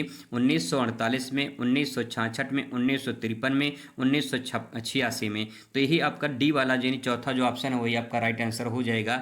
1986 करेक्ट आंसर रहेगा। अगला है कि वैदिक काल में जो विद्यार्थी को शिक्षा दी जाती थी वो कहाँ दी जाती थी, बिहार में, गुरुकुल में, या स्कूल में, या फिर मदरसा में। तो जवाब होगा कि गुरुकुल में जो है शिक्षा प्रदान की जाती थी। क्वेश्चन नंबर नेक्स्ट कि भूकंप की तीव्रता मापने का पैमाना क्या है। तो जवाब होगा, पैमाना पूछा है यहाँ पे, Richter scale, Newton scale, pascal scale, SI scale. तो उसमें आपका पहला वाला करेक्ट आंसर हो जाएगा रिक्टर स्केल। क्वेश्चन चेंज कर देगा और आपसे पूछ लेगा कि भूकंप मापी यंत्र कौन सा है। अगर आपसे यंत्र पूछ लेगा तो यहाँ पे जवाब होगा सीस्मोग्राफ यंत्र हो जाएगा। ठीक है, सीस्मोग्राफ इसका करेक्ट आंसर हो जाएगा। ठीक है, इसको ध्यान रखेंगे, सीस्मोग्राफ हो जाएगा। आगे यहाँ पे नेक्स्ट है कि बालक को चाटा मारना निम्नलिखित में से किस प्रकार का दंड कहलाता है। तो अगर बालक को चाटा मारते हैं तो ये कौन सा दंड होगा, सामाजिक दंड होगा, आर्थिक दंड होगा, मनोवैज्ञानिक हुआ, या शारीरिक दंड होगा। तो शरीर पे मारा गया तो कौन सा दंड होगा, शारीरिक दंड होगा। इसमें राइट आंसर शारीरिक हो जाएगा। ठीक है, ये बात थे आपकी बहुविकल्पीय क्वेश्चन की। अब बात करते हैं निश्चित उत्तरीय प्रश्न की। आइए बात करते हैं निश्चित उत्तरीय प्रश्न की, जिसके लिए आपको यहाँ पे 1 अंक मिलेगा। 10 शब्दों में लगभग उत्तर आपको लिखना है। क्वेश्चन जैसे कि पूछा जाएगा, किसने कहा है ज्ञान और अभिवृत्ति की प्राप्ति ही अधिगम है। ये किसने कहा है, ऐसा क्वेश्चन पूछा जाएगा। एशियंट विजडम किताब के लेखक कौन है, कुछ प्राकृतिक आपदाओं के नाम बताइए। A mind that found itself पुस्तक किसने लिखी है। कोठारी आयोग के अन्य किस नाम से जाना जाता है। ऐसे क्वेश्चन आपको देखने को मिलेंगे। तो आइए देखते हैं इसका उत्तर एक शब्दों में। ज्ञान और अभिवृत्ति की प्राप्ति ही अधिगम ये परिभाषा किसने दी है। तो जवाब होगा क्रो एंड क्रो। तो यहाँ पे जो है क्रो एंड क्रो पति पत्नी थे, दोनों थे, 2 लोग थे, क्रो एंड क्रो। तो उन्होंने जो है ये सेंटेंस कहा है। तो ध्यान रखें क्रो एंड क्रो, और क्रो यानी कौवा से आपसे रिलेट करके इसको याद कर सकते हैं। ठीक, क्रो एंड क्रो। अगला यहाँ पे एशियंट विजडम जो है पुस्तक किसने लिखा। तो जवाब होगा एनी बेसेंट ने लिखा है। ठीक है, यहाँ पे एशियंट विजडम है तो एशियंट ए यहाँ पे लिखा है, ए से एनी बेसेंट हो जाएगा, ए से एशियंट हो जाएगा। तो इसको रिलेट करके आप याद कर सकते हैं। आगे यहाँ पे कुछ प्राकृतिक आपदाओं के नाम बता दीजिए, तो यहाँ पे भूकंप है, सुनामी है, ज्वालामुखी विस्फोट है, ये कुछ प्राकृतिक आपदा यहाँ पे लिख सकते हैं। इसके बाद कह रहा है क्वेश्चन कि a mind that found self it, पुस्तक जो है इट सेल्फ के पुस्तक लेखक कौन है, तो जवाब हुआ क्लिफोर्ड बियर्स जो है इसके लेखक हो जाएंगे। ठीक है, क्लिफोर्ड बियर्स, तो बियर्स के नाम से इनको ध्यान रखेंगे, it mind that found self. ठीक है, आगे यहाँ पे नेक्स्ट है कोठारी आयोग को किस नाम से जानते, तो राष्ट्रीय शिक्षा आयोग के नाम से जाना जाता है कोठारी आयोग को। अब इसके बाद जो है आपको यहाँ पे लघु उत्तरीय प्रश्न देखने को मिलेंगे, जिसका उत्तर आपको यहाँ पे लगभग 25 शब्दों में लिखना होगा। 4 अंक आपको यहाँ से मिलेंगे, नंबर ज़्यादा मिलेगा, कम लिखना पड़ेगा आपको, तो लेकिन तरीके से लिखेंगे तब पूरा नंबर आपको मिलेगा। जैसे क्वेश्चन में पूछा कि वैदिक कालीन शिक्षा के 2 देशों की विवेचना कीजिए, तो 2 देशों के बारे में आपको बताना रहेगा। अभिप्रेरणा की शैक्षिक उपयोगिता क्या है, यहाँ पे पर्यावरण शिक्षा की प्रमुख विशेषताओं का उल्लेख कीजिए, ऐसा क्वेश्चन देखने को मिलेगा। ऑपरेशन ब्लैक बोर्ड योजना के मुख्य बिंदु क्या है, प्राकृतिक आपदा का अर्थ क्या है, मानसिक स्वास्थ्य के उद्देश्य को बताइए, तो इस प्रकार से क्वेश्चन आपको देखने को मिलेंगे। तो यहाँ पे देखिए वैदिक कालीन शिक्षा के 2 देशों की विवेचना कीजिए, तो आप इसमें लिखेंगे वैदिक कालीन के बारे में, इसमें लिखेंगे वैदिक कालीन शिक्षा मुख्य रूप से भारत में विकसित हुई, लेकिन इसके प्रभाव कुछ अन्य देशों में भी पड़े हैं। यहाँ भारत और चीन के प्राचीन शिक्षा प्रणाली की तुलना की गई है। 2 देशों के बारे में पूछा गया है, तो भारत और चीन के बारे में यहाँ पे बताया गया है। तो पहले हम यहाँ पे भारत के बारे में चर्चा करेंगे। भारत की वैदिक शिक्षा प्रणाली कैसी थी, तो उसमें लिखेंगे शिक्षा का मुख्य उद्देश्य धर्म, नैतिकता और आध्यात्मिक से जुड़ा था, यानी इसका विकास करना था शिक्षा का मेन उद्देश्य। दूसरा पॉइंट इसमें विद्यार्थी गुरुकुल में ही गुरुकुल प्रणाली में अध्ययन करते थे, जहां गुरु के सानिध्य में रहते थे, यानी गुरु के आश्रम में रहते थे, गुरु की सेवा करते थे, वहीं पे शिक्षा ग्रहण करते थे। वहीं बात करें अगर चीन में, तो यहाँ पे देख पाएंगे चीन में कन्फ्यूशियस शिक्षा प्रणाली थी। कन्फ्यूशियस शिक्षा प्रणाली का मतलब ये है शिक्षा का उद्देश्य नैतिकता, अनुशासन, प्रशासनिक ज्ञान प्रदान करना होता था। दूसरा, विद्यार्थी सरकारी परीक्षाओं के लिए अध्ययन करते थे और जिससे अन्य सरकारी पद प्राप्त होते थे। तो इस प्रकार से चीन में शिक्षा प्राचीन काल से ही दी जाती थी। ठीक है, आगे यहाँ पे देखिए नेक्स्ट क्वेश्चन यहाँ पे है कि अभिप्रेरणा की शैक्षिक उपयोगिता क्या है, तो अभिप्रेरणा यानी मोटिवेशन के बारे में बात हो रही है, तो उसमें लिखेंगे अभिप्रेरणा शिक्षा में एक महत्वपूर्ण भूमिका निभाती है, क्योंकि छात्रों को सीखने के लिए प्रेरित करती है। यानी जो मोटिवेशन होता है उसका शिक्षा में क्या योगदान है, ये आपको इसमें बताना है। तो पहला इसमें लिखेंगे इसकी शिक्षा में क्या उपयोगिता है, सीखने में रुचि को बढ़ाता है। जो मोटिवेशन होता है जो अंदर से आता है वो सीखने में रुचि बढ़ाता है। जैसे कि जब छात्र प्रेरित होते हैं तो विषय में उनकी रुचि होती है। जैसे आपको किसी को गाने में रुचि है, किसी को डांस करने में है, किसी को खेलने में रुचि है, किसी को घूमने में रुचि है, बहुत लोग को पढ़ने में रुचि होता है, लेकिन बहुत कम लोग होते हैं। तो इस प्रकार से जो इंटरेस्ट आता है वो कैसे आता है, मोटिवेशन से आता है। ठीक है, आगे यहाँ पे दूसरा देखिए उद्देश्य निर्धारण। उद्देश्य निर्धारण का मतलब यहाँ पे ये है कि छात्रों को अपने शैक्षिक लक्ष्य के लिए निर्धारित करने में मदद करता है कि लक्ष्य हमें, जैसे मान लो आपका 9 मार्च को पेपर है, तो 9 मार्च से पहले आपकी पूरी तैयारी हो जानी चाहिए, तभी तो जो है आप अच्छा नंबर लेकर आ पाएंगे। तो आपका लक्ष्य क्या है, 9 मार्च से पहले आपकी पूरी तैयारी हो जानी चाहिए। ठीक है, आगे यहाँ पे सकारात्मक व्यवहार, इसमें आप ले सकते हैं कि प्रेरित छात्र आधुनिक, अनुशासित और परिश्रमी होते हैं। तो अंदर से जो मोटिवेशन आता है सकारात्मक व्यवहार में परिवर्तन लाता है। आगे यहाँ पे सृजनात्मक और नवाचार। नवाचार करना होता है नई नई चीज सीखना, उसमें शामिल होता है। यह छात्रों को रचनात्मक सोचने और समस्याओं को समाधान करने के लिए योजना में सहायक करता है और नई नई चीज़ों को सीखने में मदद प्रदान करता है। ठीक है, नेक्स्ट है अकादमिक प्रदर्शन सुधारना, यानी प्रेरित छात्र जो होते हैं उन्हें परीक्षा में बेहतर प्रदर्शन करने के लिए अंदर से एक मोटिवेशन पैदा करता है। ठीक है, तो इस प्रकार से इसके बारे में ले सकते हैं। अगर आपको पूरा का पूरा नंबर चाहिए तो आप इसमें एक काम कर सकते हैं, एक छोटा सा डायग्राम यहाँ बना सकते हैं। इस प्रकार से डायग्राम बना के इसको अच्छे से अपने शब्दों में आप प्रेजेंट कर देंगे, पूरी तरह से बढ़िया अंक आपको प्राप्त हो जाएगा। बोर्ड खुद कहता है कि आपने जो है क्वेश्चन को, अपने उत्तर को फ्लो चार्ट में, डायग्राम में कन्वर्ट करिए, अच्छे से बना कर लिखिए, बढ़िया नंबर आपको मिलेगा। ठीक है, अगले प्रश्न की बात करते हैं, पर्यावरण शिक्षा की प्रमुख विशेषताएं बताइए। तो आप इसमें लिखेंगे पर्यावरण शिक्षा, एनवायरमेंटल एजुकेशन का उद्देश्य लोगों में पर्यावरण के प्रति जागरूकता और सतत विकास की भावना विकसित करना, इसकी प्रमुख विशेषताएं यहाँ पे दी गई हैं। एक एक करके समझने का प्रयास करते हैं। इससे आप चाहें तो एक डायग्राम में भी कन्वर्ट कर सकते हैं। डायग्राम बना के इसको अच्छे से अगर आप लिख देते हैं तो पूरा का पूरा अंक आपको यहाँ से प्राप्त हो जाते हैं। सबसे पहला पॉइंट यहाँ पे लिखा गया है निरंतर प्रक्रिया, यानी जो इन्वायरमेंटल शिक्षा होता है उसमें आप लिखेंगे कि यह जन्म से मृत्यु तक चलने वाली शिक्षा होती है। यानी बच्चा जिस इन्वायरमेंट में जन्म लेता है उससे मृत्यु तक कुछ न कुछ उस इन्वायरमेंट से, यानी वातावरण से सीखता रहता है। ऐसे ही बहुआयामी दूसरा पॉइंट हो जाएगा यहाँ पे। इसमें विज्ञान, भूगोल, समाजशास्त्र जैसे कई विषयों को शामिल किया जाता है। व्यवहारिक, यह व्यवहारिक होता है। यह केवल किताबी ज्ञान नहीं होता है बल्कि हम करके सीख सकते हैं, यानी करके सीखना, यानी वृक्षारोपण जैसे कार्यों पर आधारित होता है। नेक्स्ट है जागरूकता। इसका मुख्य उद्देश्य प्रदूषण और प्रकृति के प्रति संवेदनशील जगाना होता है। नेक्स्ट है समस्या समाधान, यानी यह छात्रों को पर्यावरण समस्याओं को जो है सुलझाने के लिए काबिल बनाता है। तो इस प्रकार से इसके बारे में आप यहाँ पे लिख सकते हैं। बात करते हैं अगले क्वेश्चन पर। एक पॉइंट और यहाँ पे संसाधनों का संरक्षण करना, यह सिखाते हैं कि बिजली, पानी और पेड़ों के लिए, भविष्य के लिए कैसे बचाना चाहिए। ठीक है। अगला प्रश्न है ऑपरेशन ब्लैक बोर्ड योजना के मुख्य बिंदु क्या है, इसके बारे में क्वेश्चन आपसे पूछा जा सकता है। तो आप इसमें लिखेंगे ऑपरेशन ब्लैक बोर्ड योजना 1987 में भारत सरकार द्वारा शुरू की गई थी।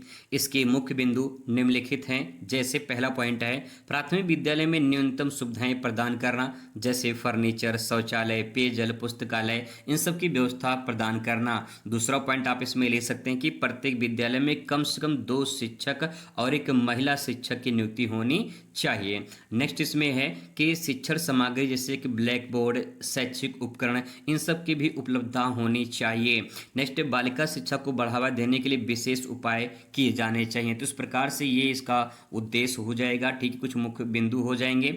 अगला क्वेश्चन है कि प्राकृतिक आपदा से आप क्या समझते हैं, प्राकृतिक आपदा का अर्थ क्या होता है। तो आप इसमें लिखेंगे प्राकृतिक आपदा का अर्थ ऐसे विनाशकारी घटनाओं से है जो प्राकृतिक कारणों से उत्पन्न होते हैं और जीवन, संपत्ति और पर्यावरण को गंभीर क्षति पहुंचाती हैं। इसका मुख्य अर्थ है कुछ निम्नलिखित यहाँ पे दिए गए हैं। जैसे भौगोलिक घटनाएं होती हैं, जैसे भूकंप, ज्वालामुखी विस्फोट, भूस्खलन होता है। भूकंप यानी पृथ्वी जब कांपती है तो उसे भूकंप कहते हैं। ज्वालामुखी विस्फोट, जब पृथ्वी के अंदर से मैग्मा बाहर आता है तो ज्वालामुखी कहते हैं। भूस्खलन का मतलब जब पृथ्वी यानी भूमि जो धरातल है, भू यानी भूमि, अस्खलन में खिसकना, जब भूमि खिसकती है तो उसे भूस्खलन कहते हैं। कुछ जलवायु जनित आपदाएं होती हैं, जैसे चक्रवात है, बाढ़ है, सूखा है, हीट वेव है। हीट वेव जो तापमान बढ़ जाता है। ठीक है। जैविक आपदाएं से महामारी से कोरोना आया था। ठीक है। टिड्डी दल का आक्रमण, ये सब जो है जैविक आपदा में आ जाएंगे। समुद्री आपदा में सुनामी है, समुद्री तूफान है, लहरें जो ऊंची ऊंची उड़ती हैं, ये सब कुछ ऐसी आपदा हैं जिनके बारे में आप यहाँ पे लिख सकते हैं। आगे उसके बाद जो है यहाँ पे क्वेश्चन दिखाई देगा 12 नंबर, मानसिक स्वास्थ्य उद्देश्य क्या है। मानसिक जो स्वास्थ्य उसका उद्देश्य क्या है, तो आप इसमें लिखेंगे बहुत सारे इसके उद्देश्य हैं। जैसे कि पहला है भावनात्मक संतुलन, यानी व्यक्ति के तनाव, चिंता और अवसादों को मुक्त करना होता है। अगला पॉइंट है सकारात्मक सोच विकसित करना, आशावादी दृष्टिकोण और आत्मसम्मान को बढ़ाना, ये हो जाएगा। नेक्स्ट है सामाजिक अनुकूलन, यानी दूसरों के साथ अच्छे संबंध बनाए रखना, व्यक्तिगत विकास करना, आत्मनियंत्रण और आत्म जागरूकता को बढ़ावा देना। इस प्रकार से ये मानसिक स्वास्थ्य का उद्देश्य हो जाएगा। अगला क्वेश्चन यहाँ पे है लघु उत्तरीय प्रश्न। लघु उत्तरीय प्रश्न जब आप लिखेंगे तो 50 शब्दों में उत्तर देंगे, 6 अंक आपको यहाँ से प्राप्त होंगे। कुछ इस प्रकार से प्रश्न आपको देखने को मिलेगा। आइए इसका उत्तर देखते हैं सरल सिंपल शब्दों में। तो यहाँ पे क्वेश्चन है व्यक्तित्व की मनोविश्लेषण विधि की व्याख्या कीजिए। व्यक्तित्व की मनोविश्लेषण विधि क्या है, इसके बारे में आपको बताना है। तो उसमें लिखेंगे मनोविश्लेषण विधि का विकास सिगमंड फ्रायड ने किया था। तो यहाँ से आपका निश्चित उत्तरीय प्रश्न में या बहुविकल्पी में पूछा जा सकता है कि व्यक्तित्व का मनोविश्लेषण किसने जो है विकास किया था। तो जवाब होगा सिगमंड फ्रायड ने किया था। इसमें लिखेंगे यह विधि व्यक्तित्व के गहरे मनोवैज्ञानिक पहलुओं को अध्ययन करने के लिए उपयोगी होती है। इसके कुछ सिद्धांत यहाँ पे दिए गए हैं। तो कौन कौन से सिद्धांत यहाँ पे देख सकते हैं। पहला पॉइंट है चेतन, अचेतन और अवचेतन मन। फ्रायड के अनुसार उन्होंने कहा कि व्यक्तित्व जो होता है 3 स्तरों में बटा होता है। 3 स्तर कौन कौन से हैं, तो यहाँ पे आप देख पाएंगे चेतन, अचेतन और अवचेतन मन में। तो इस प्रकार से यहाँ पे दिया गया है। ठीक है। आगे यहाँ पे है नेक्स्ट, यहाँ पे इड, ईगो, सुपर ईगो, इसका मतलब क्या होता है? तो यहाँ पे देखेंगे, इड मतलब होता है आवेगपूर्ण इच्छाएं, और ईगो का मतलब होता है वास्तविकता, और सुपर ईगो का मतलब होता है नैतिकता। व्यक्ति के तीन ये घटक होते हैं जिसके ये पॉइंट हो जाएंगे। आगे इसमें नेक्स्ट है स्वप्न विश्लेषण, मतलब ये है व्यक्तित्व के अवचेतन मन को समझाने के लिए सपनों यानी स्वप्न जो होते हैं उसकी व्याख्या की जाती है। आगे यहाँ पे मनोविश्लेषणात्मक चिकित्सा, इसमें आप लिखेंगे कि बचपन के जो अनुभव होते हैं वो दबी हुई इच्छाओं को अध्ययन कर मानसिक समस्याओं को समाधान किया जाता है। तो इस प्रकार से इसके बारे में आप लिख सकते हैं। फिर इसके बाद यहाँ पे क्वेश्चन नेक्स्ट है कि शैक्षिक निर्देशन के दो महत्व बताइए। तो आप इसमें लिखेंगे शैक्षिक निर्देशन, एजुकेशनल गाइडेंस जो होता है उसका उद्देश्य विद्यार्थियों के उनकी शिक्षा से संबंधित सही निर्णय लेने के लिए जो है सहायता करना होता है। इसके मुख्य तत्व यहाँ पे या महत्व दिए गए हैं। तो पहला यहाँ पे है व्यावसायिक मार्गदर्शन, इसमें लिखेंगे यह छात्रों को उनकी रुचि और क्षमता के अनुसार करियर चुनने में सहायता करता है। दूसरा पॉइंट व्यक्तित्व विकास, इसमें आप लिखेंगे यह छात्रों के मानसिक और सामाजिक और भावनात्मक समस्याओं को समाधान कर उन्हें आत्मनिर्भर बनाता है। ठीक है। फिर इसके बाद यहाँ पे क्वेश्चन अगला पूछा जाएगा, बुद्धि के द्विखंड यानी तत्व सिद्धांत क्या है? इस प्रकार से क्वेश्चन आपको देखने को मिलेगा। तो आइए इसका उत्तर देखते हैं यहाँ पे कि बुद्धि के जो द्विखंड सिद्धांत हैं वो क्या है। तो उसमें लिखेंगे चार्ल्स स्फीयरमैन ने 1904 में इसे प्रस्तुत किया था, और इसमें पहला है समान बुद्धि यानी जिसे बोलते हैं जी फैक्टर के बारे में आपको बताना है। यह समान मानसिक योग्यता को दर्शाता है जो सभी कार्यों में समान रूप से कार्य करती है। फिर इसके बाद आता है यस फैक्टर, जिसे हम विशिष्ट बुद्धि कहते हैं। यह किसी विशेष कार्य जैसे गणित, भाषा, संगीत आदि के व्यक्तित्व को विशिष्ट योग्यता को दर्शाता है। तो इस प्रकार से दो इसके जो सिद्धांत हो जाएंगे, इसी को द्विखंड सिद्धांत कहा जाता है। यहाँ पे पॉइंट इसने कहा है कि स्पीयरमैन के अनुसार किसी भी मानसिक कार्य की दक्षता यानी कौशल दोनों कारकों पर निर्भर करती है, चाहे वो आपका सामान्य बुद्धि हो या फिर चाहे विशिष्ट बुद्धि हो। ठीक है। अगला प्रश्न है प्रेरणा के लक्षण क्या हैं? संक्षेप में लिखिए। प्रेरणा कहे या अभिप्रेरणा कहे, बात एक ही है, इसे मोटिवेशन कहा जाता है। तो इसके लक्षण क्या है इसमें लिखेंगे आंतरिक या बाह्य कारणों से उत्पन्न होती है, यानी आपके अंदर जो मोटिवेशन आता है वो या तो आंतरिक आ सकता है या तो बाह्य कारणों से आ सकता है। बाह्य कारणों का मतलब कि आपके टीचर ने आपको कुछ समझाया, मोटिवेट किया, आपने कोई शॉर्ट वीडियो देखा, कोई फुल वीडियो देखा जहाँ से आप मोटिवेशन पाएँ, या फिर कहीं से अगर आपको मोटिवेशन मिलता तो आपका बाहरी हो जाएगा, बाह्य कारण हो जाएगा। आंतरिक मतलब खुद के अंदर से आनी चाहिए, आग जलनी चाहिए कि भाई कुछ करना है, जिंदगी में कुछ बनना है, तो ये जो मोटिवेशन होगा आपको अंदर से आएगा, उससे हम कहेंगे आंतरिक मोटिवेशन। ठीक है। नेक्स्ट है व्यक्ति को किसी लक्ष्य की ओर बढ़ाने के लिए प्रेरित करता है, यानी जो मोटिवेशन होता है वो हमें किसी लक्ष्य की ओर बढ़ाने के लिए प्रेरित करता है। निरंतरता जो है वो हमारे अंदर उत्पन्न करता है, यानी क्रियाशीलता बनाए रखती है। ठीक है। नेक्स्ट है व्यक्तिगत इच्छाओं और आवश्यकताओं को प्रभावित करती है और व्यवहार की दिशा भी प्रदान करती है। तो इस प्रकार से मोटिवेशन कुछ लक्ष्य या लक्षण हो जाएंगे या विशेषता हो जाएगी। ठीक है। आगे यहाँ पे नेक्स्ट है जनसंख्या शिक्षा की समस्या बताइए। तो जनसंख्या शिक्षा की क्या समस्या है? जनसंख्या शिक्षा यानी पॉपुलेशन एजुकेशन का उद्देश्य जनसंख्या वृद्धि से उत्पन्न समस्याओं के प्रति लोगों को जागरूक करना, यही जनसंख्या समस्या है और जनसंख्या शिक्षा समस्या है। इसके कुछ निम्नलिखित जो है समस्या दी गए हैं, जैसे कि सामाजिक एवं सांस्कृतिक बाधाएं, जो पारंपरिक मान्यताएं हैं और रूढ़िवादी सोच है, इनसे जनसंख्या नियंत्रण में बाधा उत्पन्न होती है।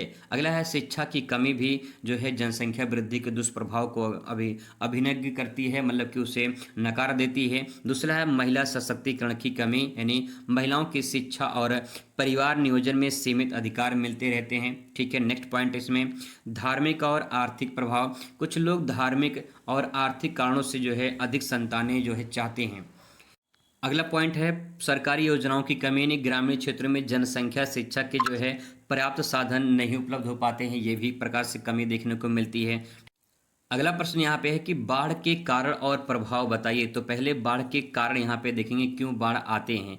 तो सबसे पहला पॉइंट है जब अत्यधिक वर्षा होगा, भारी बारिश होगा तो नदियाँ उफान पर आ जाती हैं, नदी में पानी ज़्यादा हो जाता है तो उससे बाढ़ आ जाती है, सिंपल। ठीक है। वनों की कटाई, इसमें आप लिख सकते हैं कि जंगलों की कमी से जल अवशोषण कम हो जाता है, यानी जल जो है सोखने की क्षमता कम हो जाती है, तो इस प्रकार से भाई बाढ़ आएगा ही। ठीक है। नेक्स्ट है जल निकासी की कमी, यानी खराब जल निकासी के जो कारण जो है वो शहरों में क्या आता है, बाढ़ समस्या उत्पन्न हो जाती है। अगला पॉइंट है बांध का टूटना।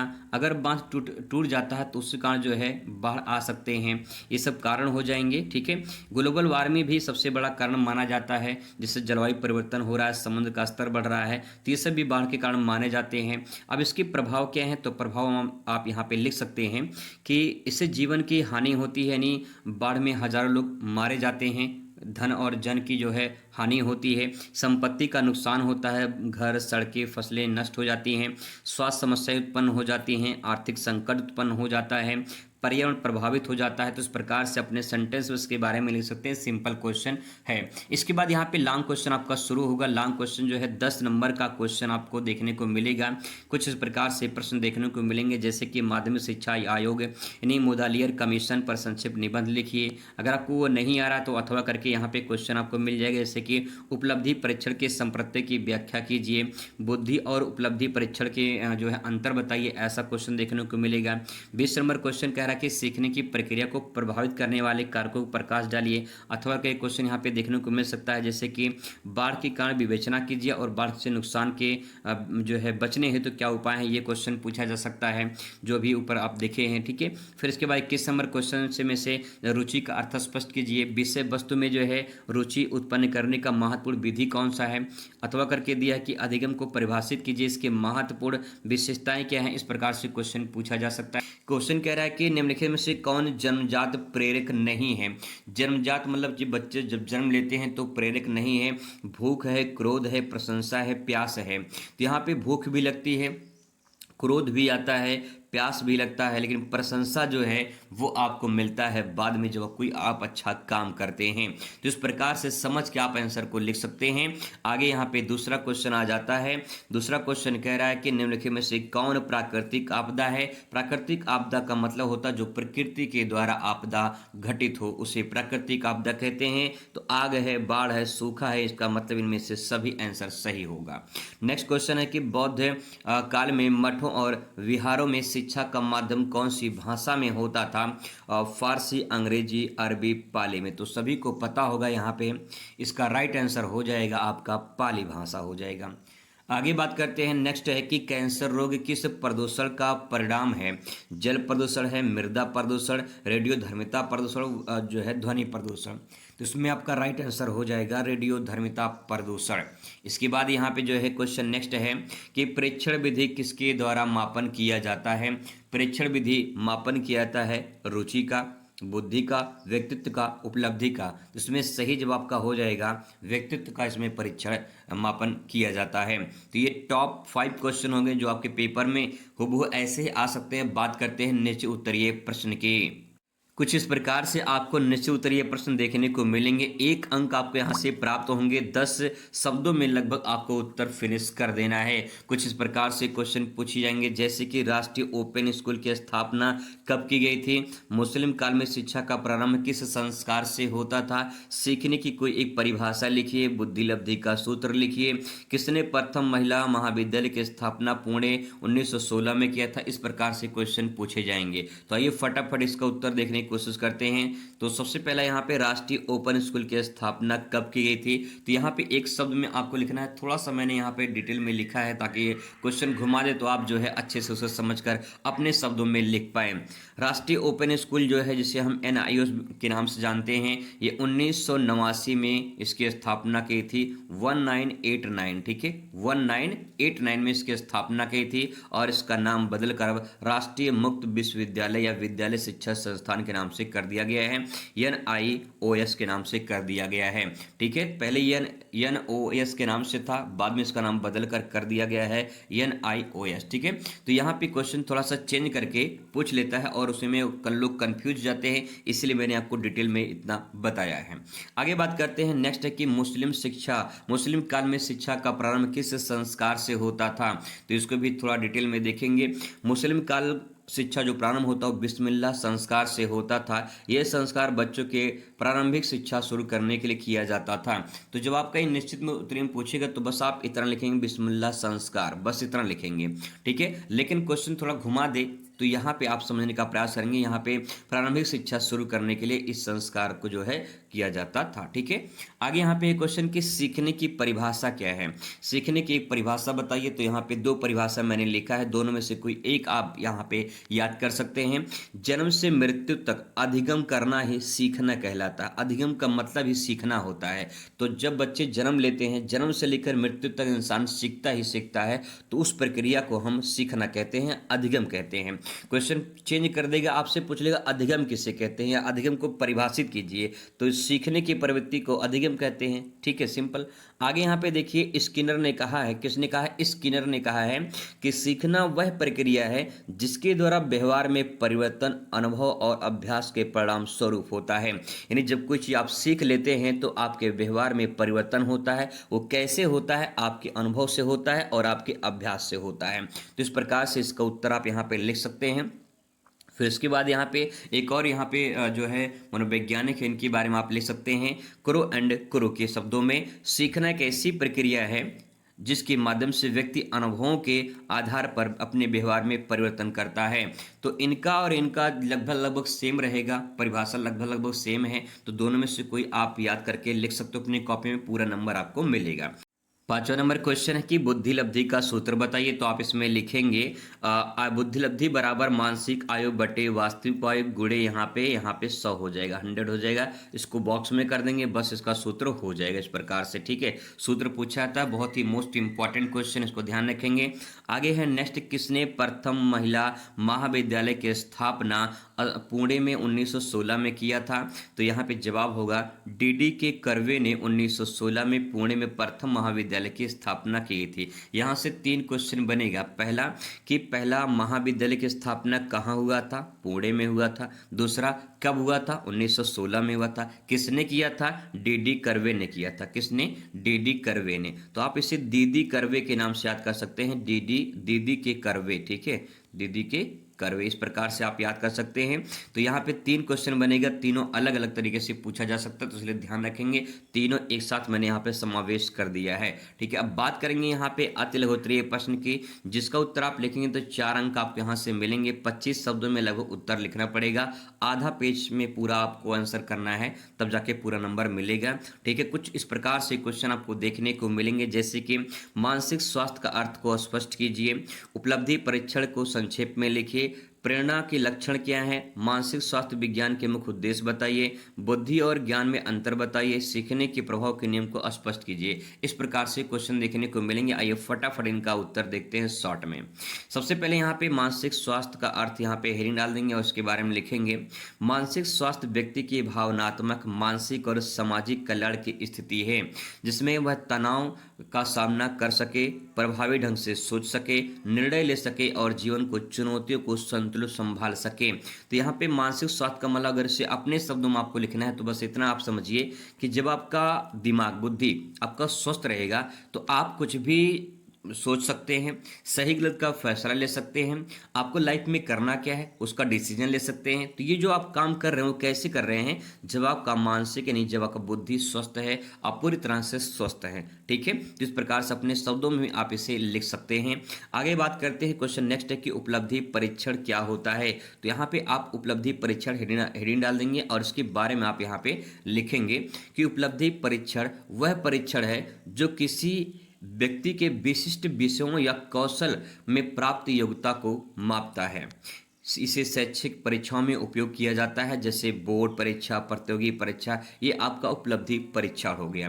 यानी आपका जो है जब आप बोर्ड परीक्षा पूरा कंप्लीट हो जाएगा, जब आपका रिजल्ट आएगा तो फिर आपको उपलब्धि मिली, कैसे मिली, क्या मिला है, कितना रिजल्ट आया है, ये सब जो है आपके उपलब्धि परीक्षण को दर्शाता है। ठीक है, आगे हम बात करते हैं प्रेरणा के लक्षण क्या हैं। प्रेरणा यानी मोटिवेशन, अगर मोटिवेशन पूछ ले तब भी आंसर यही होगा, तो उसमें लिखेंगे प्रेरणा के बारे में। प्रेरणा एक आंतरिक शक्ति है जो व्यक्ति के कार्य करने के लिए प्रेरित करती है। अगर आपके अंदर से आवाज़ आ जाए कि मुझे पढ़ना है, मेरा पेपर है, मुझे पढ़ना है, तो आप पढ़ोगे। लेकिन अगर अंदर से आवाज़ नहीं आएगी, दिल से आवाज़ नहीं निकलेगा कि मुझे लाइफ में कुछ करना है, कुछ बनना है, कुछ बनकर दिखाना है दुनिया को, तो आप यहाँ पे आप आपके अंदर शक्ति पैदा होगी, एक एनर्जी आएगी और आप उससे काम करोगे। ठीक है, आगे इसमें है लक्ष्य की दिशा में प्रयास करना शामिल होता है, यानी जब आपके अंदर मोटिवेशन आता है तो आप लक्ष्य को हासिल कर लेते हैं और उसको जो है कोशिश करते हैं कि वो बहुत ही कम समय में, एक समय में, निश्चित समय में आपका वो लक्ष्य पूरा हो जाए। अगला यहाँ पे है प्रेरणा व्यक्तिगत और बाहरी दोनों प्रकार से हो सकता है। जब हम किसी से प्रेरित होते हैं, ठीक है, मोटिवेशन में मिलता है तो हम उसे बाहरी कहते हैं और आपके अंदर से जो आवाज़ आती है वो आंतरिक हो जाएगा। इसलिए प्रेरणा दोनों प्रकार से होती है, बाहरी और आंतरिक दोनों होता है। नेक्स्ट है ये व्यवहार ऊर्जा में और सक्रिय लाती है। आपके व्यवहार ऊर्जा में परिवर्तन होता है, जब आप कुछ सीखते हैं तो आपके अंदर कुछ ना कुछ परिवर्तन जरूर होता है। ठीक है, अगला प्रश्न यहाँ पे मानसिक स्वास्थ्य विज्ञान के मुख्य उद्देश्य बताइए। मानसिक स्वास्थ्य विज्ञान के बारे में आप यहाँ लिखेंगे, इसको पॉइंट वाइज आप यहाँ पे लिख देंगे कि व्यक्ति में तनाव और चिंता को कम करना, यानी आपका जो है मन यानी बुद्धि अगर आपका स्वस्थ है तो ऐसा ये संकेत देता है कि आपका चिंता कम हो सकती है उससे, और आपका तनाव जो है वो भी खत्म हो सकता है। तो इस प्रकार से मानसिक स्वास्थ्य विज्ञान का उद्देश्य हो जाएगा।